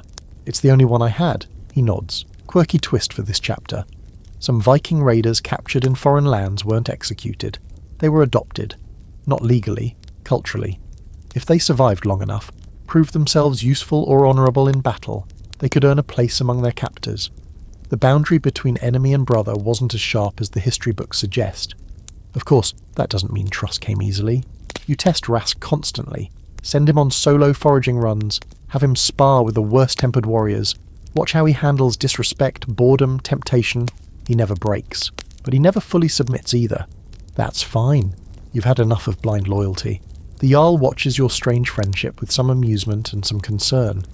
He's a weapon, he warns you one night, and weapons don't care who wields them. You sip your mead. That's what makes them useful. Or dangerous. Or both. He raises his horn. Just don't hand him yours. And yet, despite the warnings, you begin to trust Rask. Not with secrets, not with strategy, but with truth. You tell him about the red, the rage, the bear, the silence that followed. He listens. Then he says, "You weren't weak, you were tired." And you believe him, because he says it like someone who's felt it too. When the warband returns home, Rask walks beside you, not behind. The village sees him and stares. Some recognize his features. He fought some of them before, maybe even scarred a few. But no one stops him. No one challenges you. He lives in a hut near the river, hunts alone, trains often. But when trouble brews, he's always beside you, axe ready, eyes clear. You don't call him friend, not yet. But you don't call him prisoner anymore either. The Jarl's daughter is waiting for you. You knew she would be. It's not a prophecy. It's just instinct now. She's perched near the same cliff where you first spoke after your return, bow resting across her knees, wind tousling her hair. She doesn't turn when you approach, just nods slightly, as if to say you're late, though no one said when you were supposed to arrive. You sit beside her, quietly. It's mid-morning. The fjord below shimmers with soft light, the tide rolling in lazy waves. The village behind you breathes the calm between raids, smoke curling from longhouse roofs, goats bleating, children chasing each other with sticks and too much energy. You'd almost think this place was peaceful, if you didn't know better. She speaks first. "So, Rask." You blink. "You've heard?" Everyone's heard. Half the village thinks he's your new pet. The other half thinks he's going to stab you in your sleep. You shrug. Maybe both are right. She laughs, but it's dry. "Is that a joke?" "Not a good one." Silence again, comfortable but tense. Then she says, "You've changed." You nod. "So have you." She looks down at her hands. "They want to marry me off." Your jaw tightens. "To who?" "Some merchant's son from across the water. Brings gold, grain. Wants to align families." You don't speak. "Wants to own things," she adds bitterly. "A wife. A village. Me." Still, you say nothing. She finally turns to you. "Do you care?" And just like that, the silence isn't comfortable anymore. It's sharp, cold, like ice forming between the two of you. You want to say yes, that you care more than you should. that the thought of her belonging to anyone else makes your bear stir and your fists clench, that you dream about her in quiet, painful flashes whenever the rage subsides enough to leave room for softer things. But you also know what happens to people you care about. They die, or they bleed, or they get taken away because someone like you doesn't belong in something as gentle as love. I don't want to see you in chains, you say finally. So I'm not in chains. Not yet. She's quiet. The waves below keep crashing, regular and patient. Then say something, she whispers. You meet her eyes. If I say the wrong thing, I lose you. And if you say nothing, you still might. She stands. Come to the spring tonight, she says, eyes narrowed. If you don't, I'll know your answer. And she leaves. Just like that. You spend the rest of the day training, not because you need it, but because your body needs something to do. You drill until your arms shake, until your shoulders lock, until even the bear inside you quiets down out of concern. You spar with Rask, hard. He notices your edge and doesn't ask about it. Eventually, as dusk crawls in and the wind shifts from salty to damp, you walk toward the spring. You've been there before. It's sacred ground. Not in the grand temple with altars sense, but in the way people instinctively lower their voices when they get close. Surrounded by birch trees and moss-covered stones, the water bubbles up from underground, clear and cold, always moving. Some say it's where a god once cried. Others say it's just a spring. You find her there. She's barefoot, toes in the water, hair loose. She doesn't look like a warrior tonight. Doesn't look like a Jarl's daughter either. She looks like someone waiting for a truth she's not sure she wants to hear. You don't speak. Neither does she. Instead, you sit beside her and remove your boots. Slide your feet into the water. It's shockingly cold, but it centers you. Forces your breath to slow. Your heartbeat to settle. I'm not a safe man, you say finally. She smirks. You think I want a safe man? I'm not good at softness. You don't have to be. I don't know how long I'll live. Then don't waste the time you have. You finally look at her. If you stay with me, you'll bleed. I already have. She leans in, her forehead resting against yours. I don't need promises, she whispers. I just need truth. And you give it. You kiss her. Not like a man starved for affection. Not like a savage taking what he thinks he's owed. You kiss her like you're asking permission. And when she doesn't pull away, the bear inside you exhales. You stay at the spring until the moon rises. Talking. Touching. Not in the way of tangled limbs and hidden groans, but fingers tracing old scars. Jokes whispered between sips of water. The kind of intimacy that doesn't demand more than it offers. And in the quiet afterward, you feel the bear and the wolf both curl around your chest, not to crush it, but to hold it steady. There's a fringe legend barely whispered in a single saga. A berserker who loved so fiercely that his rage bent around it. Not disappeared, not dulled, but honed, directed, focused. They say he fought with one hand always outstretched, ready to return to the one who waited for him. They say he never lost a battle, but he never stopped looking behind him either. You wonder if you're becoming that man. Later, back at the village, you part ways with her quietly. No announcement, no audience, just a glance, a shared smile, something only you two understand. Rask notices. Of course he does. You two are a bad idea, he mutters the next morning as you saddle up for patrol. You grin. All the best things are. He doesn't argue, but he watches your back a little closer that day. As the weeks roll on, you and she settle into something that isn't exactly public, but isn't hidden either. She joins you on scouting runs. You train together. Sometimes she sleeps near your fire. Sometimes she doesn't. People talk. You let them. The Jarl watches too. One evening he calls you into the longhouse, offers you mead. Not a gesture he extends lightly. She could do worse, he says. You raise a brow. Could do better too. Maybe, he admits, but she doesn't want better. She wants you. And you've bled enough to earn my trust. You pause.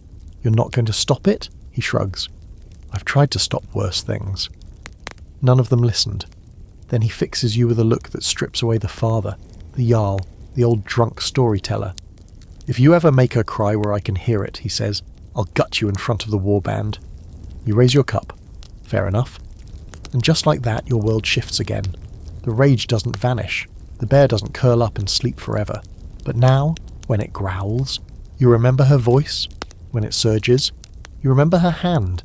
And when you roar, It's not just for blood, it's to find your way back. The fog rolls in thick and wet the morning the Jarl sends for you. It clings to your boots, your cloak, your eyelashes, curling in your beard like a secret you forgot to tell. Rask is already sharpening his blades when you walk into the hall. He gives you a glance that says something's wrong. You nod. You feel it too. Inside, the longhouse is dim, the hearth low and smouldering. The Jarl leans over a table littered with carved bone markers and weather-cracked maps. His daughter, your not quite betrothed, not quite secret, is standing nearby, arms crossed, face unreadable. The mountain people, the Jarl says without looking up. They sent for help. You pause. From us? They don't like us, Rask mutters. No one does. Doesn't matter, the Jarl grunts. They're desperate. Their hunters went missing weeks ago. Livestock torn apart. People dragged from beds. Something's in the fog. You squint. Bandits? The Jarl finally meets your eyes. They say it's not human. That earns a full silence. Even Rask shifts. You've heard whispers over the years. Half stories. Night creeping tales pass between scolds and drunkards.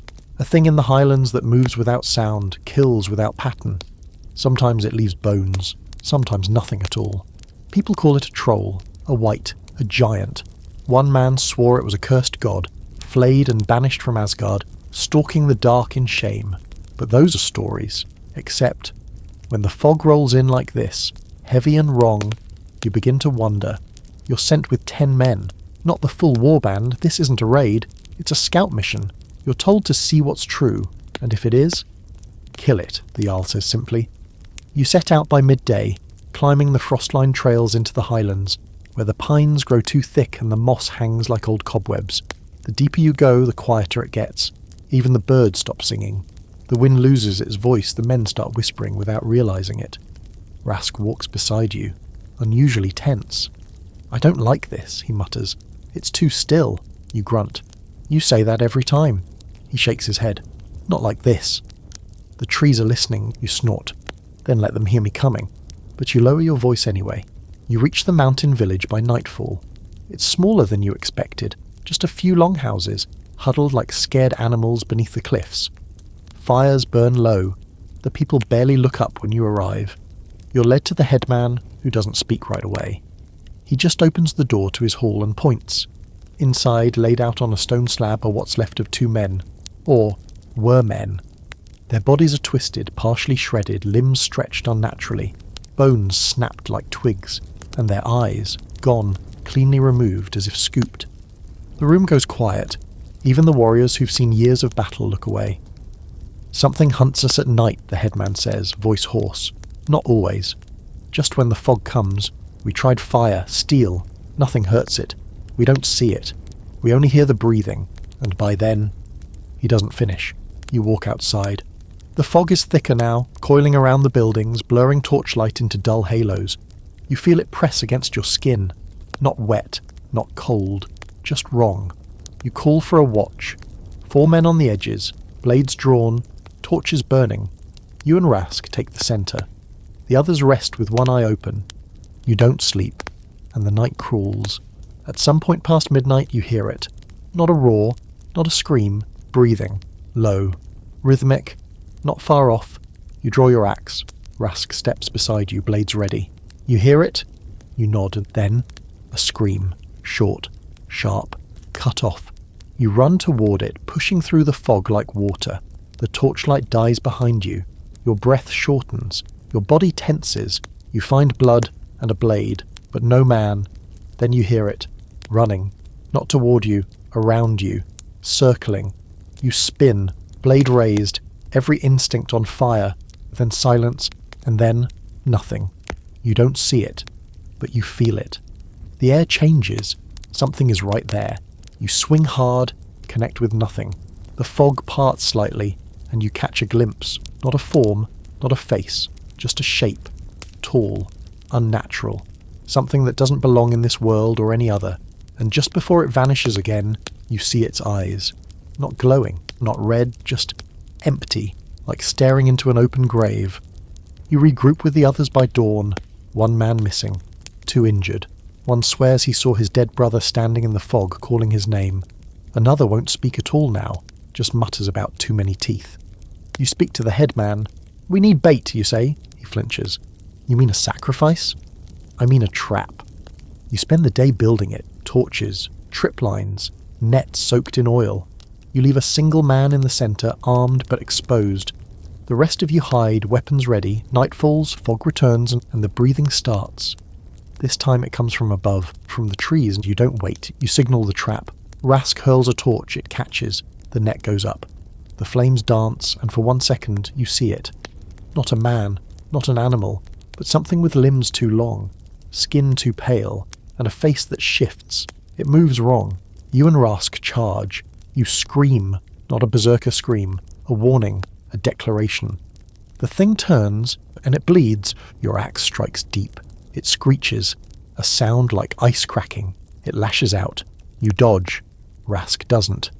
He takes the hit, flies 10 feet, lands hard. You keep swinging, not with rage, with purpose.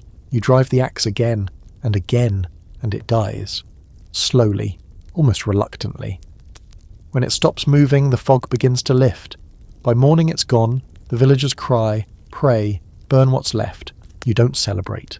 Neither does Rask once he stops coughing up blood. "What was it?" he asks, lying in a straw bed. You stare at the smoke drifting from the funeral pyre. "I don't know," you whisper, "but it wasn't the only one." A quirky historic theory says trolls were metaphors for isolation and madness, manifestations of human guilt and grief. Others think they were born from natural dangers, avalanches, predators, even disease, given monstrous shapes to explain why some people simply vanished. But what you fought, that wasn't metaphor. And somewhere deep in your chest the bear shifts uneasily.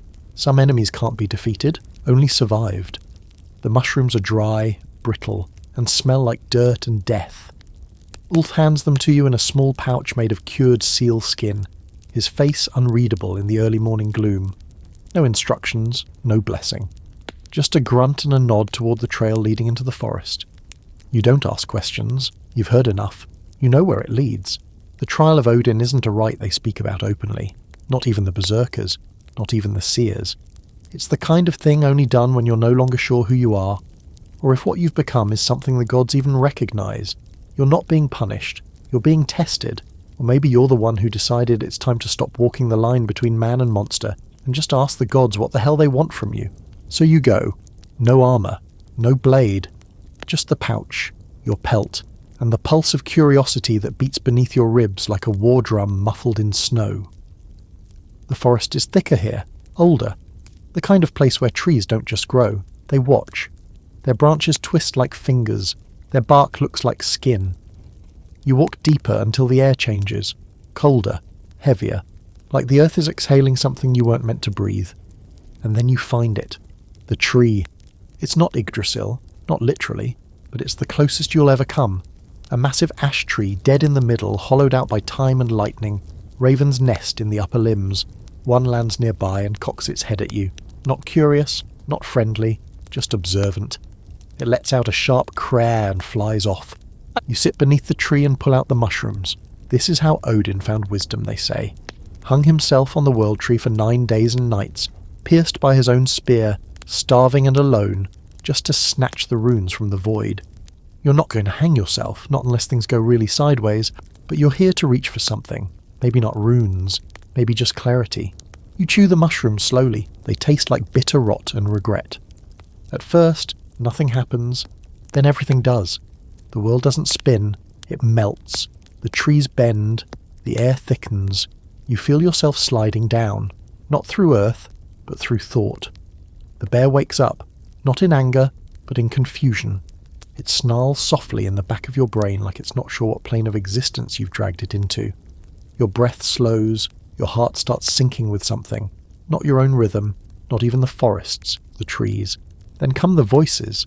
At first they whisper, then they shout. You see a battlefield stretched across the stars, warriors locked in eternal war. You recognize faces, some dead, some not yet born. You see Rask, bloodied and blindfolded, standing in a ring of fire. You see the Jarl's daughter holding a crown made of thorns and ice, her face older, her smile colder. You see Ulf dragging a body into the sea. You see yourself, mouth open in a scream, but no sound comes out. A raven lands on your shoulder, it speaks. You fear your destiny. You try to answer. Nothing comes. You are not the beast, it says. You are the gate. What does that mean? You finally manage, voice thick as honey. But the raven doesn't answer. It flaps away. You try to stand, you can't. You're buried. Not literally, but in memory. You see your mother's face, soft worn, whispering lullabies to you before she knew what you would become. You see your father sharpening a blade, eyes hollowed out from things he never said. You see the first man you killed, his expression, his eyes. You scream, not in fear, in understanding. The rage didn't make you, it uncovered you. You weren't born to be a berserker. You were born with too much thought, too much feeling, too much fire for a normal life. The rage wasn't a curse, it was a translation, a way to make your voice heard in a language the world actually listened to. And the bear isn't the monster, it's the map. The mushroom visions fracture again. You're walking through a field of bones. Each skull whispers a different name, some yours, some strangers, some you haven't met yet. You walk barefoot. You feel each crack. You don't bleed. At the end of the field is a woman. She wears a cloak made of woven screams. You know who she is. Valkyrie, maybe, or death itself. She offers you 2 items, your axe and a mirror. You reach for the axe. She frowns. You stop. You reach for the mirror. In it you don't see yourself. You see the bear, and the bear is crying. Then everything goes white, and then black, and then nothing. You wake at dusk, covered in sweat, shaking. The forest is quiet, the ravens are gone, the air smells differently. You're not hurt, but something inside you is emptied. You get to your feet slowly. Your legs are stiff, your mouth is dry, the pouch is empty, the world is dull, but only because your senses have been reset. Everything is real now. Too real. Too sharp. The trees look too alive, the wind too conscious. You walk back in silence. Ulf is waiting at the edge of the trail. He doesn't ask anything, just hands you a water skin. You drink, wipe your mouth. He finally says, "Did the gods speak?" You shake your head. "They screamed," he chuckles. "That's normal." "What happens now?" you ask, and he shrugs. "You live, or you don't. The gods don't care either way." You return to the village that night. The sky is full of stars. The longhouse glows like a memory. The Jarl's daughter greets you at the gate with a question in her eyes. You kiss her forehead and whisper, "Not yet." She nods. She understands. The bear doesn't speak again for days. But when it does, it asks you one question. Are you listening now? And you are. Because sometimes the rage isn't the voice, it's the echo. Historical aside, psychedelic rituals were not unheard of in Norse culture. While concrete evidence is scarce, there are references to vision quests, spiritual trials, and even shamanic rites involving herbs and fungi. Some argue that Odin's sacrifice on Yggdrasil was not just a metaphor, but a guidepost for transcendence, a blueprint for men who had too many questions and not enough answers. You didn't find peace under the tree, but you found perspective, and that's enough. For now, the sea serpent comes at night, but the fear arrives first. You're one day into your voyage when the omens begin. First, the wind dies, not gently, but all at once, like the gods exhaled and then decided they'd had enough of helping mortals for the day. Then come the gulls, hundreds of them, wheeling overhead in wild, erratic spirals, squawking like they've lost their minds. Rask spits over the side of the ship and mutters, "That's not just birds," and he's right. Then the fog, not the ordinary kind, but a thick, oily curtain that smells like brine and rot, sliding in from the west with unnatural speed. You've seen sea fog before. It moves like breath. But this moves like intent, like a creature slinking toward prey. You know this won't be an ordinary crossing. The voyage had started simple enough.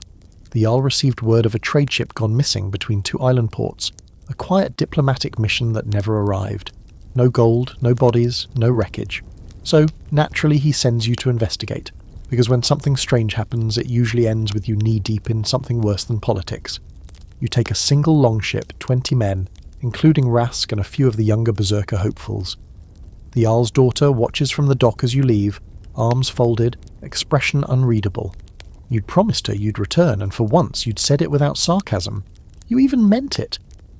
But now, 2 days out, with the sails slack and the fog so thick it coats your tongue, you're starting to doubt that promise. The crew grows restless. Someone starts singing, an old funeral song, low and off-key. You don't stop him. Let them cope however they want. That night the sea goes silent. No waves, no wind, just a sound under the hull, scraping. At first you think it's driftwood, but driftwood doesn't breathe. You lean over the edge, staring into the black, and there it is. Not clearly, just a shadow, a ripple, a suggestion of something too large, too close, too aware of your ship. The water ripples, but not from waves. It moves like something is gliding beneath it, circling. The crew notices. A boy, barely old enough to shave, leans over and whispers, "Did you see that?" Before you can answer, something bumps the ship. Hard. Everyone stumbles. Oars clatter. Someone drops a torch, which hisses as it hits the sea and vanishes. You draw your axe. Rask is already at your side, knives drawn, face tight. A head rises from the water, but it's not a head like any you've seen. It's long, sinuous, with no eyes, just ridges where they should be, and a maw lined with rows of crooked, needle-thin teeth. Its skin is pale, almost translucent, like something not meant for light. The worst part? It doesn't roar. It doesn't screech. It listens. Then it dives, vanishing beneath the ship. The water churns. You shout, "Oars up! No splashing!" Everyone obeys. The silence becomes unbearable. Then, a lurch. The stern rises, lifted. Men scream. You're thrown to the deck. Roll. Grab a rope. And then the sea explodes. A massive coil erupts beside the ship, snapping an oar in two, flinging one of the crew into the air. He hits the water with a scream and then... silence. Just a crimson swirl where he used to be. The coil slams down, splintering the railing. Another man is crushed instantly, bones snapping like twigs. You don't hesitate. You run toward the centre mast, climb halfway up and leap, axe in both hands, onto the nearest part of the beast you can reach. You land with a thud, burying the blade deep into the muscle. The creature shudders. Its skin is rubbery, too smooth, but you find purchase. It turns. Suddenly you're face to face with its real head, larger than a man, long snout, teeth like knives, and a tongue that flicks the air like it's tasting your thoughts. You scream, not from fear, but to wake the bear, and it answers. You don't rage blindly. You fight with purpose. Your axe moves in tight arcs, each swing calculated. You use the curve of the beast's body as leverage, leap from one coil to the next as the ship rocks wildly beneath you. The crew tries to fight too, but they're losing.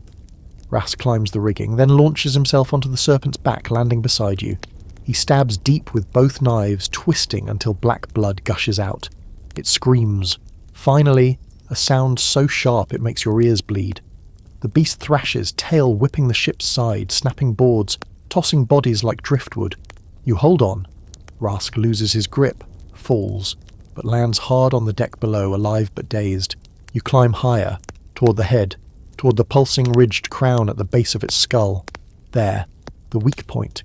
You drive your axe in with every ounce of strength. Again, again, again, until the creature shudders, then falls. The entire mass slips beneath the waves, dragging your axe with it. You don't try to retrieve it. You just dive, hit the water cold and sharp, then resurface as the beast disappears into the depths. It doesn't come back. You're hauled onto the ship by what's left of your crew. The sea is quiet again, still no wind. But the fog begins to lift. Slowly. You count the living. 13 left. Not bad, all things considered. You stare into the water and whisper, "What was that?" Rask coughs nearby. Something old. You nod.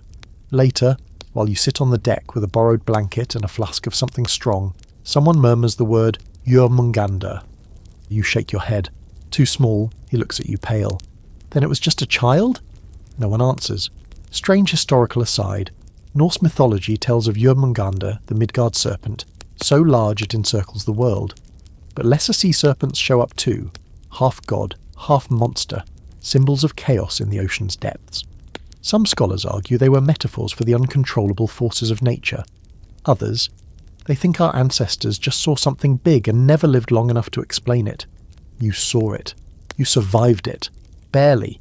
When you return home, your ship is battered. Your men are quiet. But your name? Whispered louder than ever. You didn't just fight. You faced the ocean's nightmare and didn't blink. The rage is quiet again. But not asleep. It's waiting. You've never seen a man like him before. He's dressed in simple robes, nothing ornate, nothing flashy, but somehow that only makes him more suspicious. His beard is trimmed neatly, his hands soft, unscarred, and when he speaks, it's not in clipped tones or the barking dialect of northern traders. No, his voice is smooth, gentle, like water running over polished stone. You're used to men who shout, who spit, who curse the sky and praise the axe. This one speaks like he's always inside a prayer, and he's holding a book. You've only seen one before, years ago, in the hands of a foreign slave who couldn't read it either. You remember its weight, its mystery, the way it felt like something you weren't supposed to touch. The priest book is different, not dusty, not forgotten. This one is used, loved, like a blade that's never left its sheath. He arrived at the edge of the village 2 days after your return from the sea serpent. Just walked up the path with his little satchel and his strange glowing calm, flanked by 2 guards who clearly didn't know what to make of him. They introduced him as Brother Adalric, from the south, from a monastery you've never heard of. His mission? To offer peace, trade, faith. Naturally the Jarl rolled his eyes. Rask asked if he bled the same as anyone else. You just watched, because there was something about the way the man looked at the sky before he spoke, like he was making sure some distant god was listening. He didn't flinch when the Jarl mocked him, didn't so much as twitch when one of the Scalds mimed tossing his book into the fire. He just waited, patient, calm, and you hated how much that unnerved you. The Jarl let him stay, at least for a few nights. Curiosity mostly, and maybe a bit of greed. Adalric carries a few trinkets, crosses of gold, finely woven cloth, an odd iron implement shaped like a star. He trades generously, too generously. People take his offerings, laugh behind his back and drink to his foolishness. But you watch. On the second evening he approaches you. You're sitting near the forge watching sparks dance as a new axe head is tempered in the coals. Your bear cloak is wrapped around your shoulders, still damp with ocean salt. You don't look up when he speaks. You've seen things, he says simply. You glance at him. So have you. He nods, smiles faintly. Not the same things, I think. Sea serpents, demons in the fog, war, rage. Gods? Which ones? He sits beside you, folding his robe carefully. The ones that listen. You turn to look at him fully. And yours do? Sometimes. His voice is soft. Sometimes they're silent. But even then, I think they're near. You can't help it. You laugh. If mine are silent, it's because they're chewing. He chuckles, but it fades quickly. Do you believe yours know you? I think they made me. That sounds lonely. You raise an eyebrow. Isn't your god alone too? He's quiet at that. Not offended, just thoughtful. There's power in solitude, he says, but it should lead somewhere. Not become a home. You don't know how to respond to that, so you say nothing. He doesn't push. Instead, he opens his book. You don't know the words, but you recognize the rhythm, like a saga, but steadier, more structured. He reads about a man who walks into the desert to be tempted by evil, a man who refuses, a man who bleeds and prays and walks again. You're quiet. He closes the book gently. Not all battles are fought with blades. Sounds less fun. Sometimes, but no less costly. The conversation haunts you. You spend the next day shadowing him from a distance. He talks with the children, sits with the elders, offers medicine to the sick, things that smell bitter but work better than half the moss and bark poultices you've used your whole life. He doesn't preach, not the way you expected. He just exists, calmly, presently, like someone who truly believes nothing can shake him. And that shakes you. You find him near the river at dusk, alone, reading again. You ask, "Why aren't you afraid of me?" He looks up, puzzled. "Should I be?" You laugh, not cruelly, just genuinely. Most are. He studies you. "I see rage in you, but I don't see evil. Tell that to the men I've torn apart. Would you have done differently if you could?" You pause. "Some of them." He nods. "That's a good start." Quirky historical fact. Christian missionaries in the Viking Age were often sent into dangerous, unreached territories with nothing but a book, a few relics, and orders to convert or die trying. Some succeeded. Others disappeared. A few, like Adalric, seemed to survive not through sermons, but through sheer, baffling presence. They confused warriors into listening, confounded rage with kindness. You spar with him verbally over the next few days. He doesn't argue. He asks. You hate how effective it is. He never tries to convert you, but he plants seeds. The idea that not all strength is muscle, that forgiveness isn't surrender, that silence isn't always emptiness. You still don't trust him, but you start to respect him, and then someone sets fire to his quarters. You wake to smoke, shouting, and the crackle of burning wood. Rask is already hauling water. You leap in beside him, but the fire's already too far gone. You pull Adalric from the edge of the blaze, his robes scorched, eyes wide with smoke, book singed but intact. No one claims responsibility, but everyone knows. The village isn't ready for his kind of peace. You help him rebuild. He thanks you. You say, "I'm still not yours." He smiles. "You don't have to be." You study him. "You're either the bravest man I've ever met," you say, "or the most foolish." He nods. Both, probably. He leaves 2 days later, walking alone, book under one arm, hand raised in silent farewell. No guards, no weapon. You watch him disappear into the woods, and for the first time, you wonder what it would mean to believe in something that doesn't scream, that doesn't demand blood, that offers grace not in battle, but in being seen. The bear is quiet, the rage is still. But something else stirs. Curiosity. It happens fast. The kind of fast you don't process until later, when the dust has settled and the blood is drying on your chest, and someone's hand is pressing down on your ribs, telling you to hold on. One moment, you're standing at the front lines of a minor skirmish, just another clash with a rival clan over some insult or territory or honour that no one will remember in 5 winters. And the next, there's a spear through your side, and your legs give out like snapped oars. You don't feel the pain right away. First, you feel heat, then pressure, then cold, and then, strangely, nothing.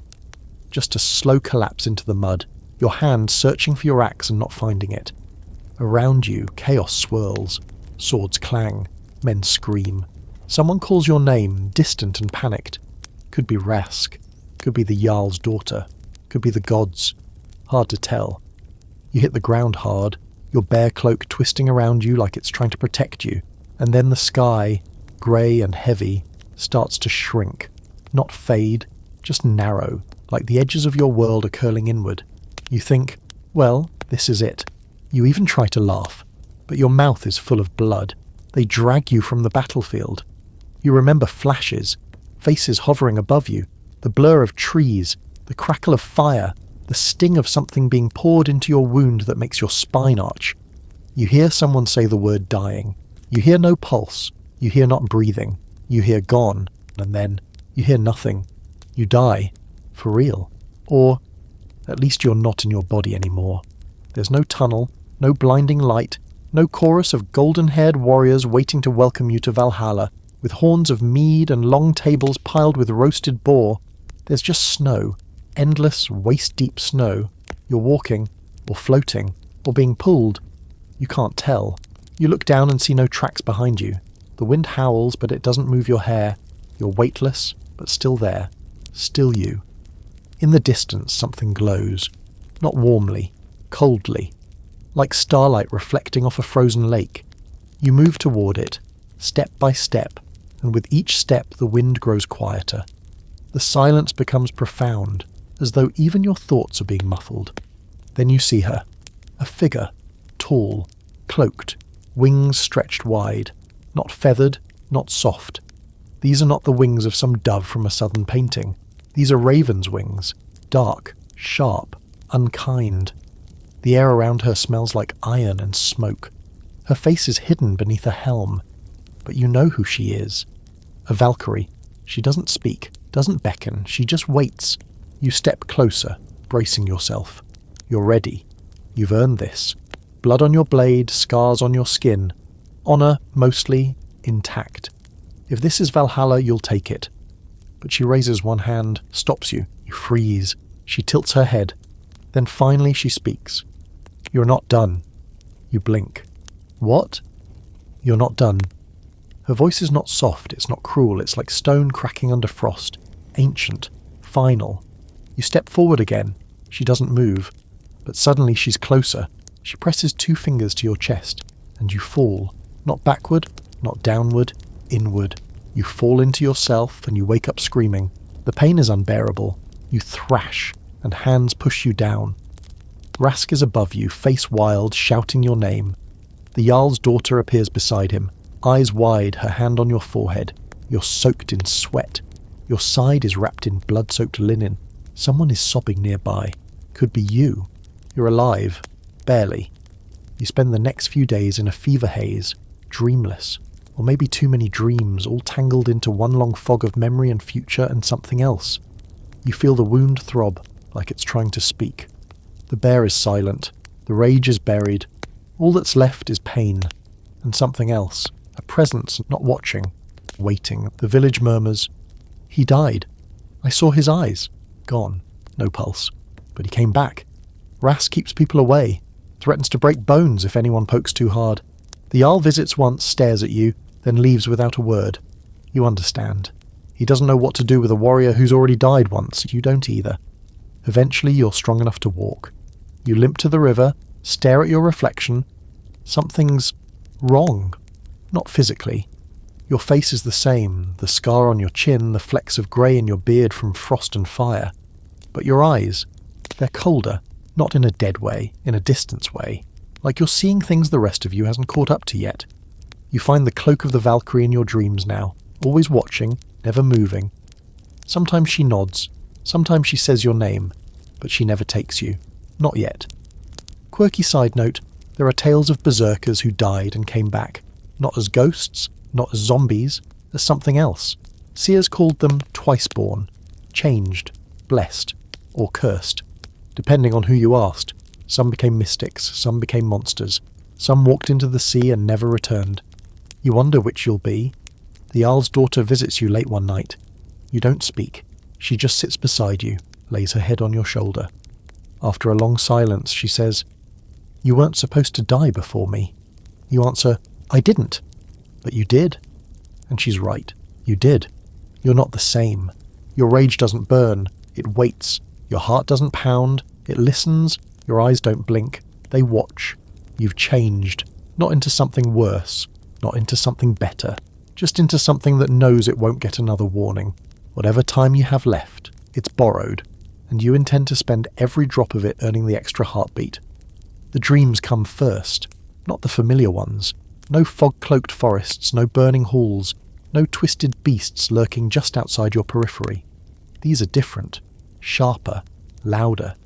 You wake in the middle of the night to the taste of ash on your tongue, blood under your nails, heart racing like you just fled battle.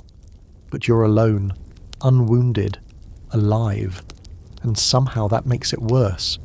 In the dreams she appears, always her, the Valkyrie. Not as a saviour, not as some winged goddess gliding in to lift your soul to glory, but as something more complicated, more human. She walks beside you in a burned-out field, barefoot, expression blank. Sometimes she's close enough to touch, sometimes far off in the mist. She doesn't speak. She just points. You try not to look, but you always do. And every time you follow her gaze, you see a future that shouldn't exist. A child. Yours, probably. Hair like coal. A small face smeared with soot. Eyes that look too much like yours. And behind the child, a battlefield.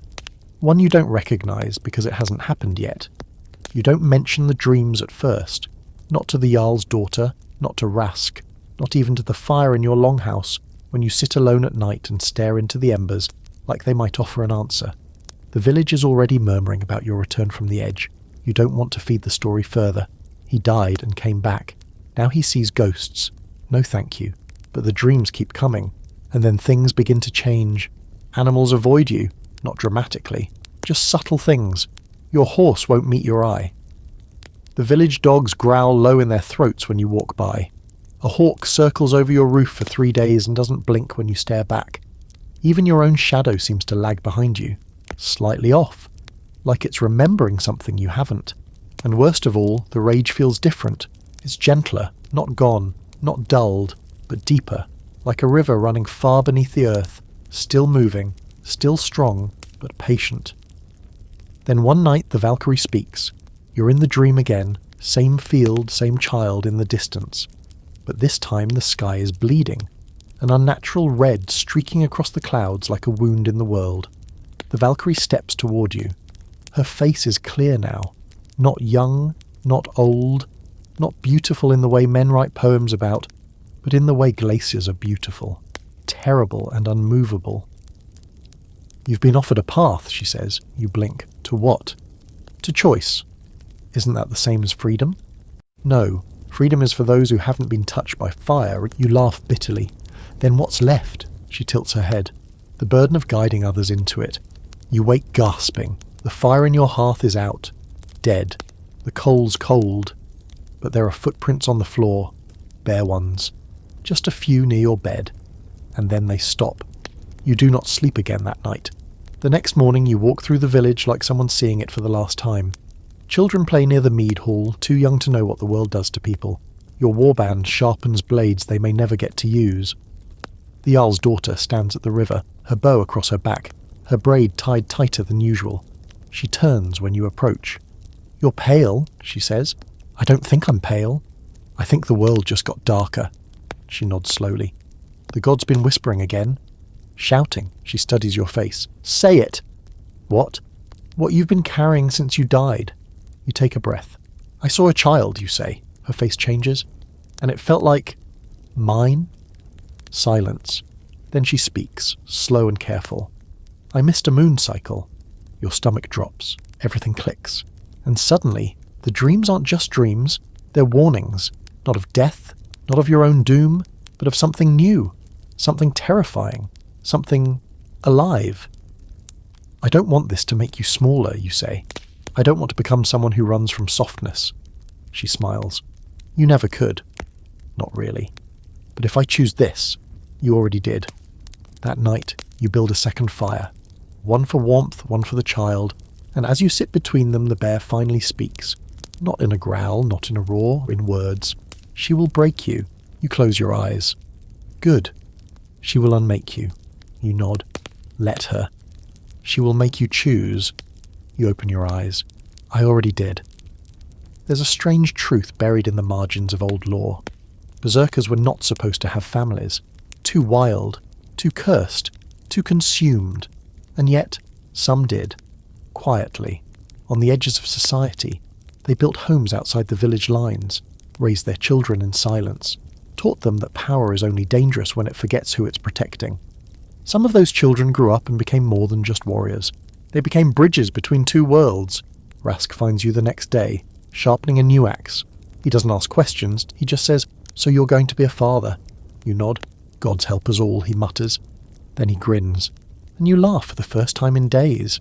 Later, you walk through the woods with the Jarl's daughter. The leaves are starting to change. You think of the child inside her, tiny, forming, with a heartbeat you'll hear someday if you're lucky. You're not afraid of war, you're not afraid of gods, but you are afraid of being known, truly known, and still loved anyway. That's the kind of miracle even berserkers don't get. But maybe you're not just a berserker anymore. Maybe you're a man who died and came back not to kill, but to build. The first time the baby kicks, you don't cry. That comes later. First you freeze, then you look at her. You're Jarl's daughter. You're not wife, not quite lover, not always willing confidant, and she's laughing. That small, quiet laugh she does when something is so big it feels safer to act like it's small. Her hand rests on her belly. Your hand is still there too, where the tiny movement just happened. Just a little shift, like someone knocking politely from the inside of the world, and then you laugh too. Not the roar of a berserker or the scoff of a man trying to seem tougher than his own scars. A real laugh, soft, reluctant, honest. I think they're already stronger than you, she says. You look at her and say, then we're all doomed. The pregnancy grounds you in ways battle never could. The village still sees you as the warrior, the shadow from the woods, the man who came back wrong. But behind the longhouse, in the clearing where the chickens peck and the firewood stacks lean slightly too far to the left, you're just you, a man tying fishing nets, chopping wood, listening to names being debated in the late hours. She wants something strong, traditional. You lean towards softer names, something different. You both know the child will choose their own name in the end. There's still tension in the air, of course. Always. You're not stupid enough to think you're safe just because you're warm. Rumours ripple through the village like thin ice cracking under cautious boots. Other clans have noticed your strength, your territory. The Jarl, her father, is aging, slower, his drinking heavier. He jokes that if your child is born soon enough, maybe he can pass his seat onto someone who doesn't reek of goat. You're not sure if he's joking. Rask is more paranoid than usual. He spends long hours sharpening not just his weapons, but your backups. He organises patrols, double-checks the walls, posts watchmen in places that haven't needed watching in years. "It's too quiet," he says one night, handing you a dagger. You eye him. Says the man who used to welcome quiet. He frowns. Quiet is good. Silence is not. You nod because he's right. Something's coming. You feel it like an itch under the skin, like the way birds leave a forest a moment before the lightning strikes, but you don't know where it'll come from, or who it'll take. Still, you try to live like a man who has something to lose now, which is dangerous. One afternoon you sit with the seer. She doesn't invite you, you go unannounced. Her hut smells like old bones and damp fur, a place where time folds in on itself. She squints at you through one eye, the other milky and blank. "You've changed," she rasps, and you grunt. "Everything does," she grins. "Not everything. Death still eats, even when there's nothing on the plate." You glance around. "So what's it hungry for now?" She stares into her fire. "Something inside your walls. Something too quiet to hear until it screams. Give me something useful." She looks at you. You already know what you need. Which is just another way of saying, you're on your own, sweetheart. You return home that night to find her, your Jarl's daughter, now unmistakably pregnant, sitting by the fire, carving a tiny wooden figure. A fox, maybe, or a dog. You can't tell. Her hands are steady, her face peaceful. You sit beside her and say, "What if I'm not meant to be a father?" She doesn't look up. "Then I'll raise a child with a man who fights that fate anyway." You take a breath. "What if I pass it down?" The rage, the quiet, the bear. She does look at you now. "Then we teach them to shape it." You want to believe her, but deep down you're not sure the rage can be shaped. And then, as if summoned by your thoughts, it returns. Not all at once, just a whisper, a pulse, a shiver beneath your ribs. You're out in the forest the next day, hunting rabbits for stew when you feel it. The shift. Like someone's breathing through your lungs with you. Your grip tightens around the spear. Your vision sharpens. A branch breaks in the distance and suddenly the forest is alive with threat. But there's no threat, just a deer. You lower the spear, and the rage huffs. It's testing you now, seeing if you're still its home, still its willing host. You kneel, press your palm to the ground and whisper, "I'm not yours anymore." A breeze stirs the trees, but no answer. Later Rask finds you on the edge of the village, sitting cross-legged, silent. He tosses a bag of dried meat into your lap. You look like a man waiting to be struck by lightning. You sigh. "I'm waiting to see if I strike myself." He sits beside you. "It's still in you?" You nod, but different now, like it's choosing its moments. He squints. "Then maybe you're finally choosing yours too." You chew on that. As the weeks pass, preparations begin, not for battle, not for birth, but for both. You make repairs to the longhouse roof, reinforce the fences, train with the younger warriors. Even the ones who used to flinch when you walked past now ask to spar. You go easy on them, most of the time. The Jarl calls you to his hall one night. His face is pale, his breath ragged. He hands you his axe. "You'll need this before I do," he says. You don't refuse, but the weight of it feels different, like it already knows what's coming. That night she wakes you, gripping your wrist, whispering, "It's time." You bolt upright, but it's not the birth, it's raiders. Someone has breached the eastern gate. The horn sounds. Shouts ripple through the village like panic set to music. You grab your axe, your cloak, your old rage, and for one brief moment you look back at her. "Stay here," you say. She raises her bow. "Make me," and you realize this child isn't being born into a peaceful world. They're being born into yours, blood and all. The horn is still ringing in your ears when you slam the door shut behind her, pressing your back against it as if your body alone can hold out the chaos. Outside, the village is erupting into motion. Boots on mud, blades drawn, shouts rising like steam from every corner. But in here, in the longhouse, it's just the three of you. Her, breathing hard but steady. Rask, checking the windows and fastening the shutters. And you, heart pounding with that familiar, terrible rhythm. It's not the fear of death that drives your heartbeat now. You've made your peace with that many times over. It's not even the fear of failure, though that too tightens your chest like rope around your ribs. It's proximity. because the thing you most want to protect is just inches away from the blade. She moves like she's been training for this moment her whole life, even though she hasn't. Or maybe she has, just not in ways anyone ever saw.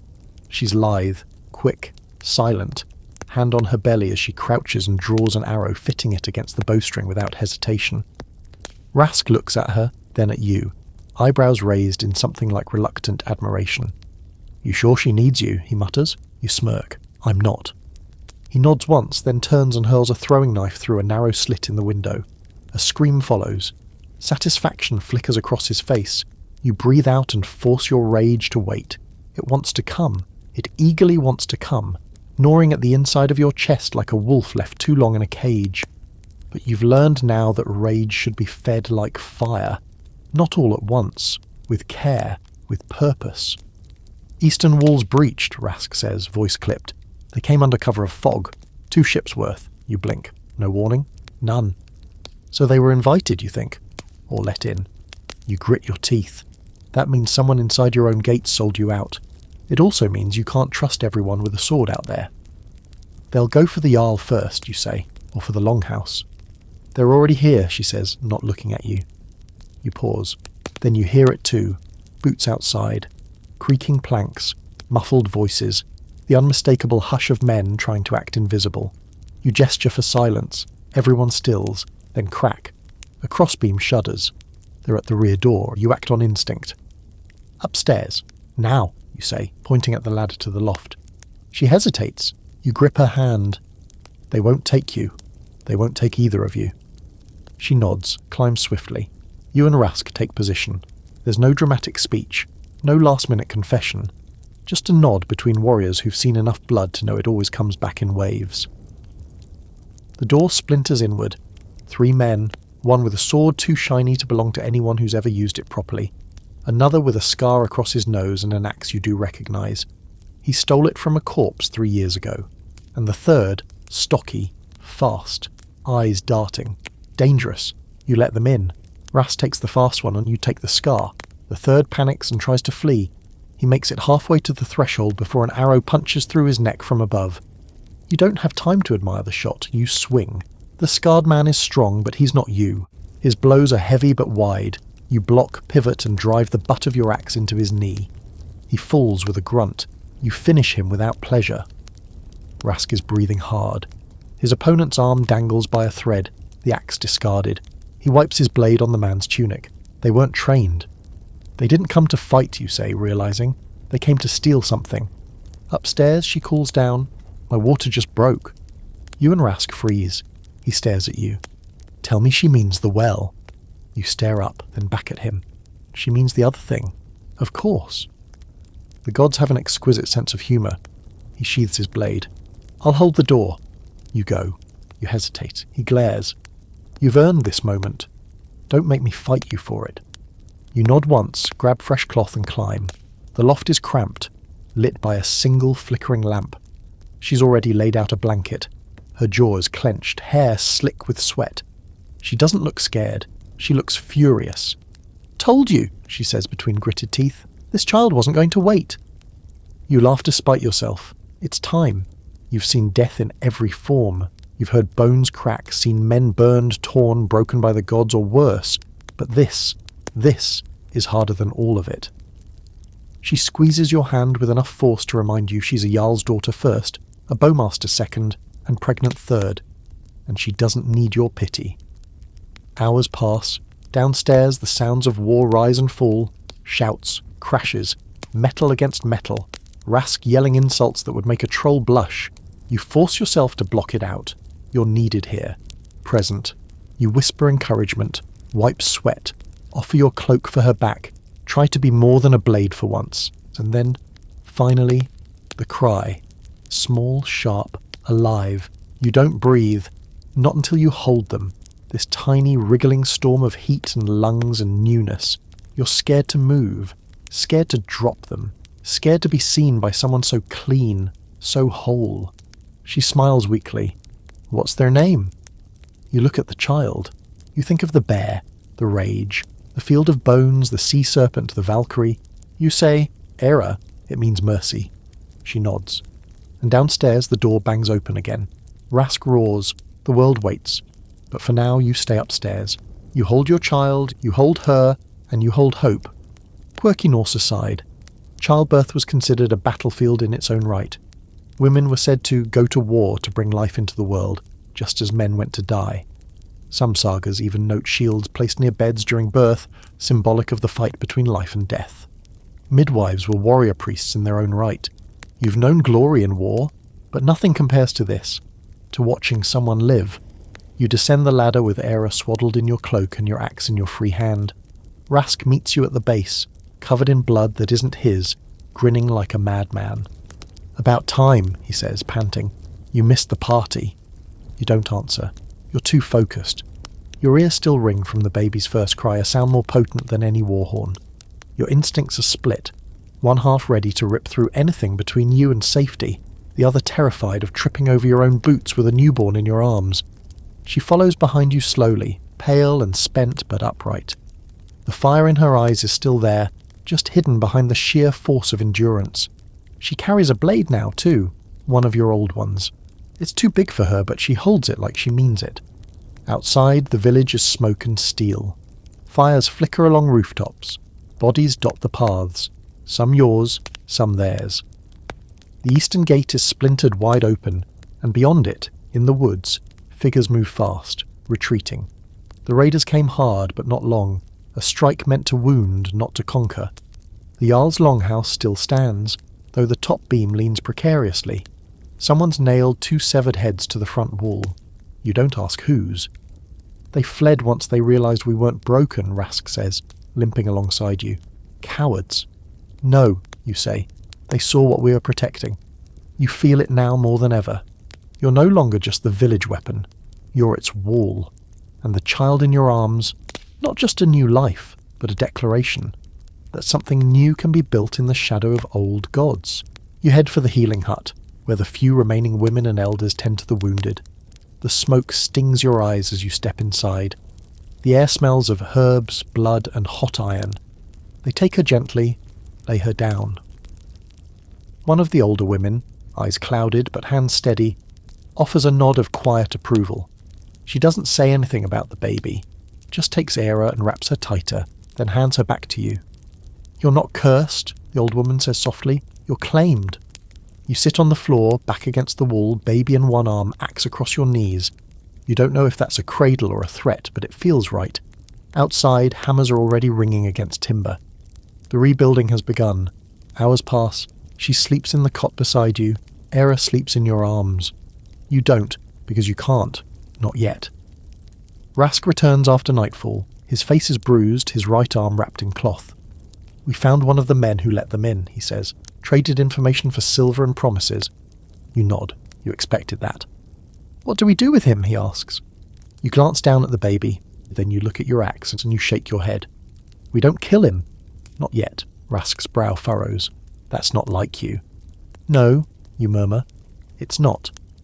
Because once, vengeance was the only answer you knew. Rage was the only truth you trusted. But now you've held something that hasn't learned to hate yet, and you want to keep the world clean enough for her to live in it, just for a little while. The next morning the Jarl calls a gathering. His voice is raspy, weaker than before. He walks with a cane now. His beard, once thick and proud, is thinner, like frost melting off old stone, but his eyes still hold fire. "Someone betrayed us," he says, his voice carrying across the crowd, "and they will answer." The people murmur. Some call for blood, others call for exile, and you step forward, and everything goes quiet. You don't speak right away. You wait. Let them feel the weight of your presence. Then you say, "We don't tear ourselves apart over this." That draws reactions, surprise, confusion, some anger. "They came to break us," you say. "They failed. They'll try again. But if we start turning on each other, we save them the trouble." A pause. Then you add, "Justice will be done, but it will be ours, not theirs." The Jarl studies you. Then slowly he nods. "Let it be so." That night you sit at the edge of the village looking out over the forest. She joins you, cloak wrapped tight, Era in her arms. "She has your eyes," she says. "No," you answer. "She has hers." The sky above you is a dark ocean, stars scattered like bones from some ancient feast. You breathe deep. The air is cool and sharp. You think about the man you used to be. The boy who tasted rage and thought it was power. The beast who tore through enemies to feel alive. The dead man who stood before a Valkyrie and was told, not yet. And now, you're a father. You're a protector. You're a man who still feels the rage, but doesn't need it to be whole. Quirky but unsettling historical fact. Some Norse warriors, after years of battle, went into a kind of self-imposed exile, a quiet life far from the sea and sword. They weren't cowards, they weren't broken, they were just done, not because they feared war but because they knew what it cost, and they'd paid enough. You're not there yet, but you see the path, and you're starting to wonder if you were meant to find it all along. In the quiet, Era stirs, she opens her eyes, and for one perfect moment, nothing else exists. Not the wars, not the wounds, just her breath. And yours. Ragnarok comes not with fire or frost, but with whispers. They begin in the woods, passed between hunters too superstitious to say things loud. Shadows flickering in daylight. Trees bleeding sap that smells like rot. Wolves howling at noon, not the moon. One man swears he saw a serpent coiled around a boulder where no serpent should be. When he turned away and looked again, the boulder was gone. Another swears a raven spoke his name. Twice. You'd dismiss it if it weren't for what you've already lived through. The dead gods are stirring. Not in the sky, maybe, but in the soil, in the places your ancestors buried their fears and stories and prayed the earth would keep them quiet. It doesn't help that Ira cries every night at exactly the same time, when the wind shifts and carries with it the scent of something wrong, not smoke, not blood, something older. The Jarl doesn't leave his hall anymore. His daughter tends to him, now with one hand always on her belt, the other never far from Era's cradle. Rask spends his nights walking the perimeter of the village with a torch in one hand and a blade in the other, muttering prayers under his breath that you know he doesn't really believe. You feel it too, not dread, recognition. Like standing on a battlefield and realizing the enemy is your reflection. It starts small. A goat gives birth to a stillborn kid with two heads. Then the sky takes on a strange shade at dusk, more orange than red, but too saturated like it's holding its breath. Then the well runs dry, even though the snowpack hasn't melted yet. The oldest woman in the village sits by the fire and says nothing, just stares into the flames. When you ask what she sees, she says, Fimbulvetter, the great winter, the one that doesn't end, the one that starts it all. Still, you try to hold the pieces together. You and Rask train the young ones, more seriously now, less sparring, more survival. You teach them how to fight in snow, how to make fire in wet wood, how to see beyond what's in front of them, because that's where the real war comes from, not the horizon, but behind your own eyes. One morning a raven lands on your roof. Not unusual, until it speaks, not clearly, just one word. Soon, it flaps away, feathers black as judgment. You gather your weapons. The Jarl calls for you that night. You find him alone, coughing blood into a bowl, hands shaking. He motions you closer. This village, this place. It wasn't meant to last, he croaks. You shake your head. It lasted longer than most. He chuckles, then winces. You see it, don't you? The signs. I see too much, you say quietly. He nods. Then you know what comes next. No, you admit, but I know it's close. He lifts something from under his blanket, a pendant. Old, hammer-shaped, worn down by years of hands and sweat. Thor's, he says, was my father's, before the sea took him, before I thought I'd die with a sword in hand and not a child in mine. You hesitate, then you take it. Not because you believe in Thor, but because you believe in symbols, and symbols are the only thing that can rally people when logic dies screaming. The next day the forest goes silent. No birds, no insects, just stillness. Rask finds you at the river. They're coming, he says. You nod.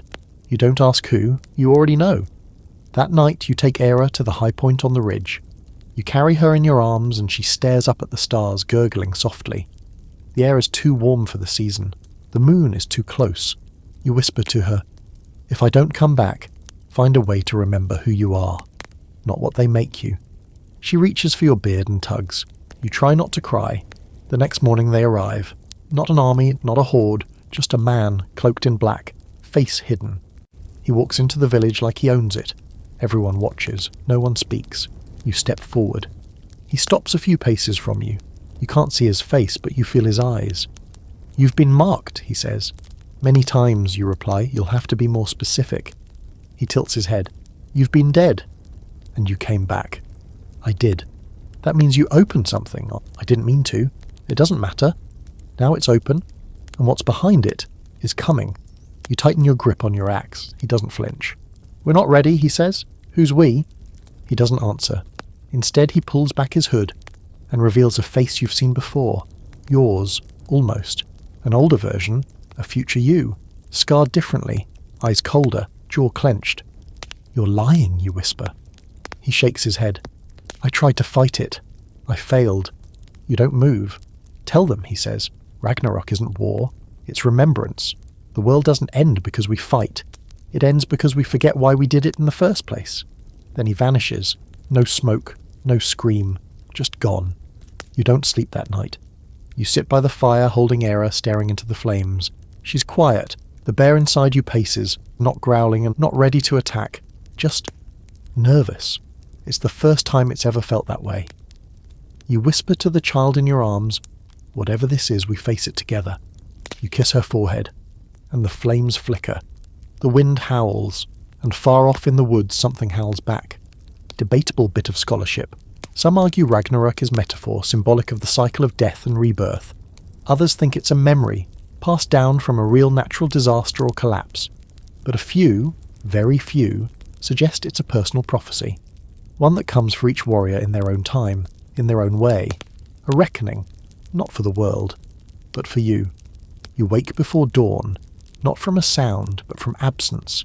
No bird song, no rustle of wind against the longhouse walls, not even the creak of Raag sharpening blades in the yard like he always does before sunrise. Just stillness. A dead, wool-thick silence that wraps around your village like frost. You dress quickly, slipping on your cloak, tightening the belt around your waist, checking your axe's edge. The sky is grey but starless. You breathe in and smell the coming storm. Not rain, not snow. Something else. The kind of storm that rearranges legends. She stirs beside you, half asleep, eyes searching. Era breathes steadily in her cradle. You crouch beside them, press your lips to her forehead, then hers, then the infant's soft crown. You don't say anything. Not because there's nothing to say, but because there's too much, and you've never been good at goodbyes. Outside, the village stands ready. Rask meets you at the gate, his beard newly braided, his armour clean for the first time in months. "You feel it too?" he asks. You nod. "They're coming." He cracks his knuckles. "About damn time." You survey the defences. Everyone you've trained is in place.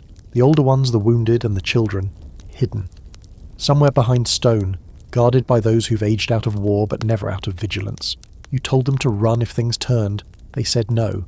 So now, the whole village is either weapon or shield. You walk the outer ring one last time, and then the drums start. Low. Distant. Like the heartbeat of some ancient beast awakening. They emerge through the mist, not a warband but a wall. Dozens. Hundreds. Faces painted with old runes. Eyes glowing from something deeper than madness. They don't march like soldiers. They move like animals. Unhinged. Frenzied. But coordinated somehow. Like a hive with blood in its brain. You recognise the style. The leather armour. The jagged blades. The way they swing their weapons not to wound but to destroy. These are berserkers. But not like you. Not like what you became. These are the ones who never stopped raging. Who let the fury consume them so thoroughly they forgot what it was ever for. They are walking reminders of what you could have been, if you hadn't learned to wield the storm instead of becoming its lightning rod. They are not your kin. They are your mirror. The leader steps forward. She wears a bear pelt, yes, but it's blackened with tar and singed at the edges. Her eyes are wild but focused. Her hands are steady. She lifts a sword and points it at your chest. "We have come," she says, voice guttural, "to finish what the gods began." You step forward. "I didn't invite them," you answer, "and I'm not ready to leave." She grins, "Then die twice." The battle begins, not with a charge, not with a horn, but with a scream from a boy in your village who throws his spear too early and shatters the silence like stained glass. It's enough. The berserkers rush. You meet them head on. The first one lunges and your axe splits his stomach open before he can finish a snarl. The second ducks your swing but eats Rask's dagger through the eye. The third, you don't remember the third, just blood and breath and the rhythmic thud of footfalls around you. Your bear wakes, not in rage, but in focus. You fight like you've lived 2 lives already, because you have. The first life made you strong. The second taught you what strength is for. You see Rask take a cut across the chest, deep, dangerous, but he roars and keeps going. The Jarl's daughter lets arrows fly from the longhouse roof, each one aimed like she's in love with every target. Villagers fight like they've always had fangs. This isn't battle, it's remembrance. You turn in time to see 3 berserkers charging the healer's hut. You run, feet tearing mud from the ground, and collide with them like a thunderclap.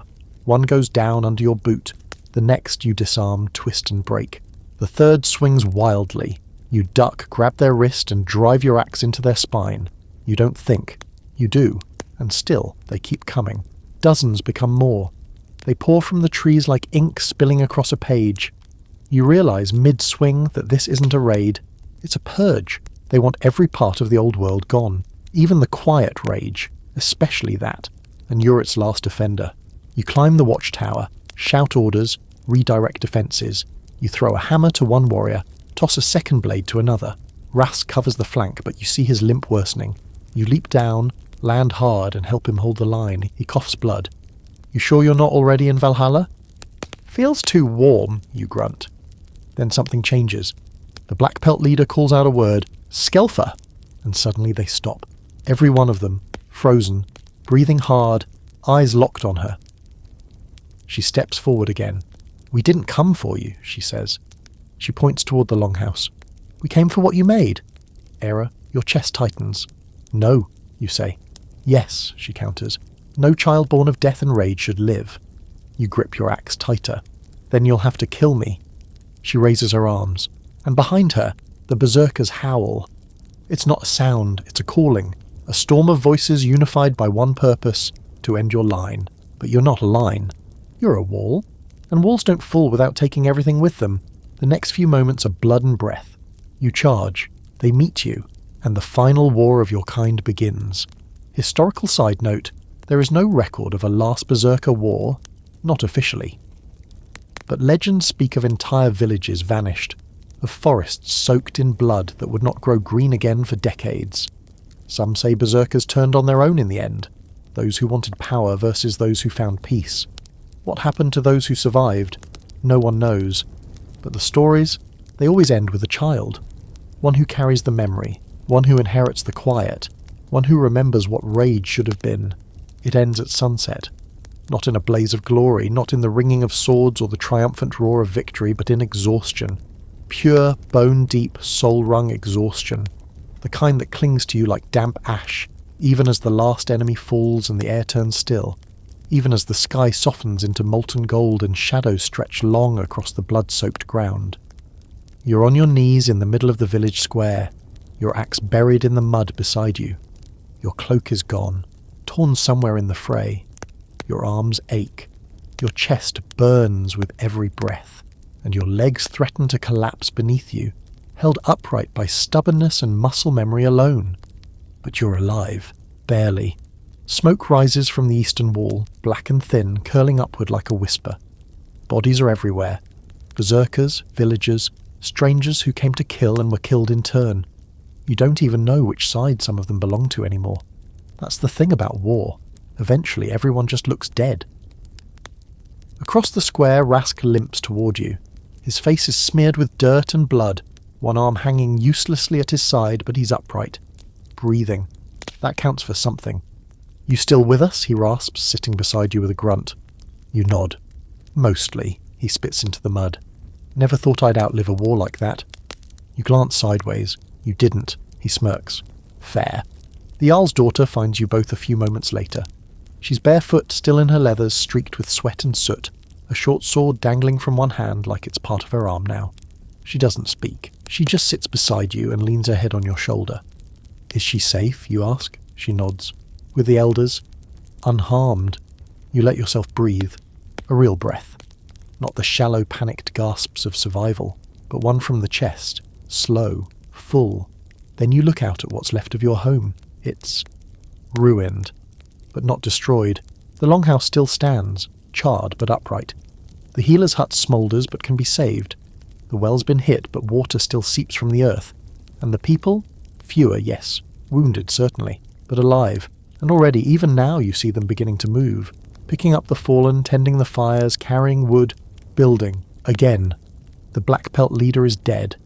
You saw to that yourself. She came at you like a storm, shrieking her hatred, swinging a blade that felt older than language. You didn't rage. You didn't scream. You just watched, waited, moved when you needed to, and when the time came, you buried your axe in her chest like it was a promise finally kept. The moment she fell, the others faltered, and that's when the tide turned. Not with strength, but with focus, because you were never the strongest berserker. You were just the one who remembered who you were. In the fading light, the children begin gathering. Some carry water, some carry food, others just watch you with wide eyes, unsure whether to be afraid or amazed. Era is passed gently from hand to hand until she reaches yours. She's quiet, awake, and staring up at you like she knows what you've done. Like she saw it all. You hold her close. The Jarl's daughter places a hand on your leg. It's over. You shake your head. No, it's just begun. Because now comes the part that truly terrifies you. Peace. You've fought wars. You've faced monsters. You've looked a Valkyrie in the eye and walked back from death with her voice in your chest. But building something that lasts, teaching your child to live in a world not shaped by fear, but by choice, that's harder than any blade. Still, you start. You bury the dead. You burn what must be burned. You plant trees where blood was spilled. You sharpen your tools for wood, not war. And each night when the fire dims and the wind hums low, you hold Era and whisper old stories, not of gods, not of glory, but of what came after, of why it mattered, of how it changed you. The rage still lives in you, but now it's like a fire pit in winter, contained, useful, lit only when needed, and even then, never fed without purpose. People come from neighbouring villages. Some bring gifts, others bring questions, a few bring swords. You welcome all of them. You teach, you listen, you lead, reluctantly but well. Even the Jarl, before he finally passes in the spring, takes your hand and says, "I was wrong about you." You say, "I was too," and you mean it. Strange historical footnote. Historians debate whether the berserkers ever truly disappeared, or if they simply evolved.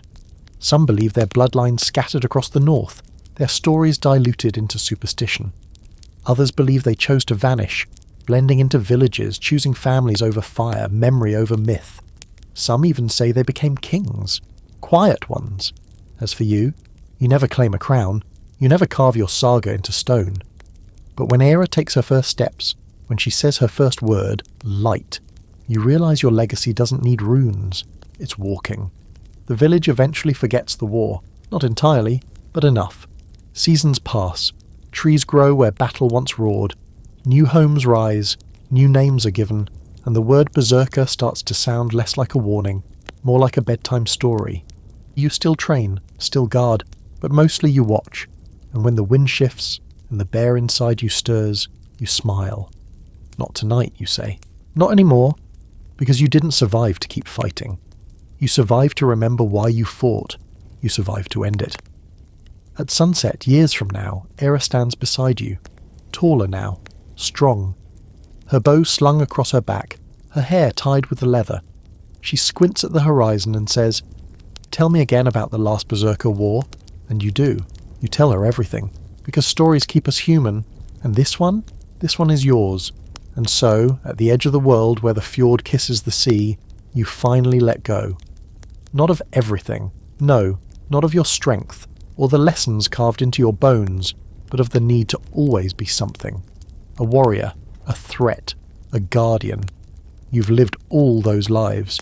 You've worn each role like a second skin, shedding them when the time came. Now, there's nothing left to become, just someone to be. The world didn't end with Ragnarok. Not in fire, not in frost.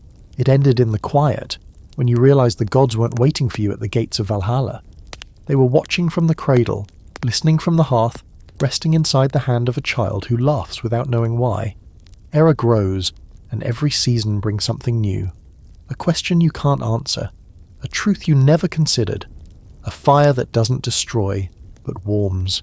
You tell her your stories, not as warnings, not as glory tales, but as footprints in snow. Markers of where you were, so she can decide where she wants to go. Someday she'll leave, and you won't stop her.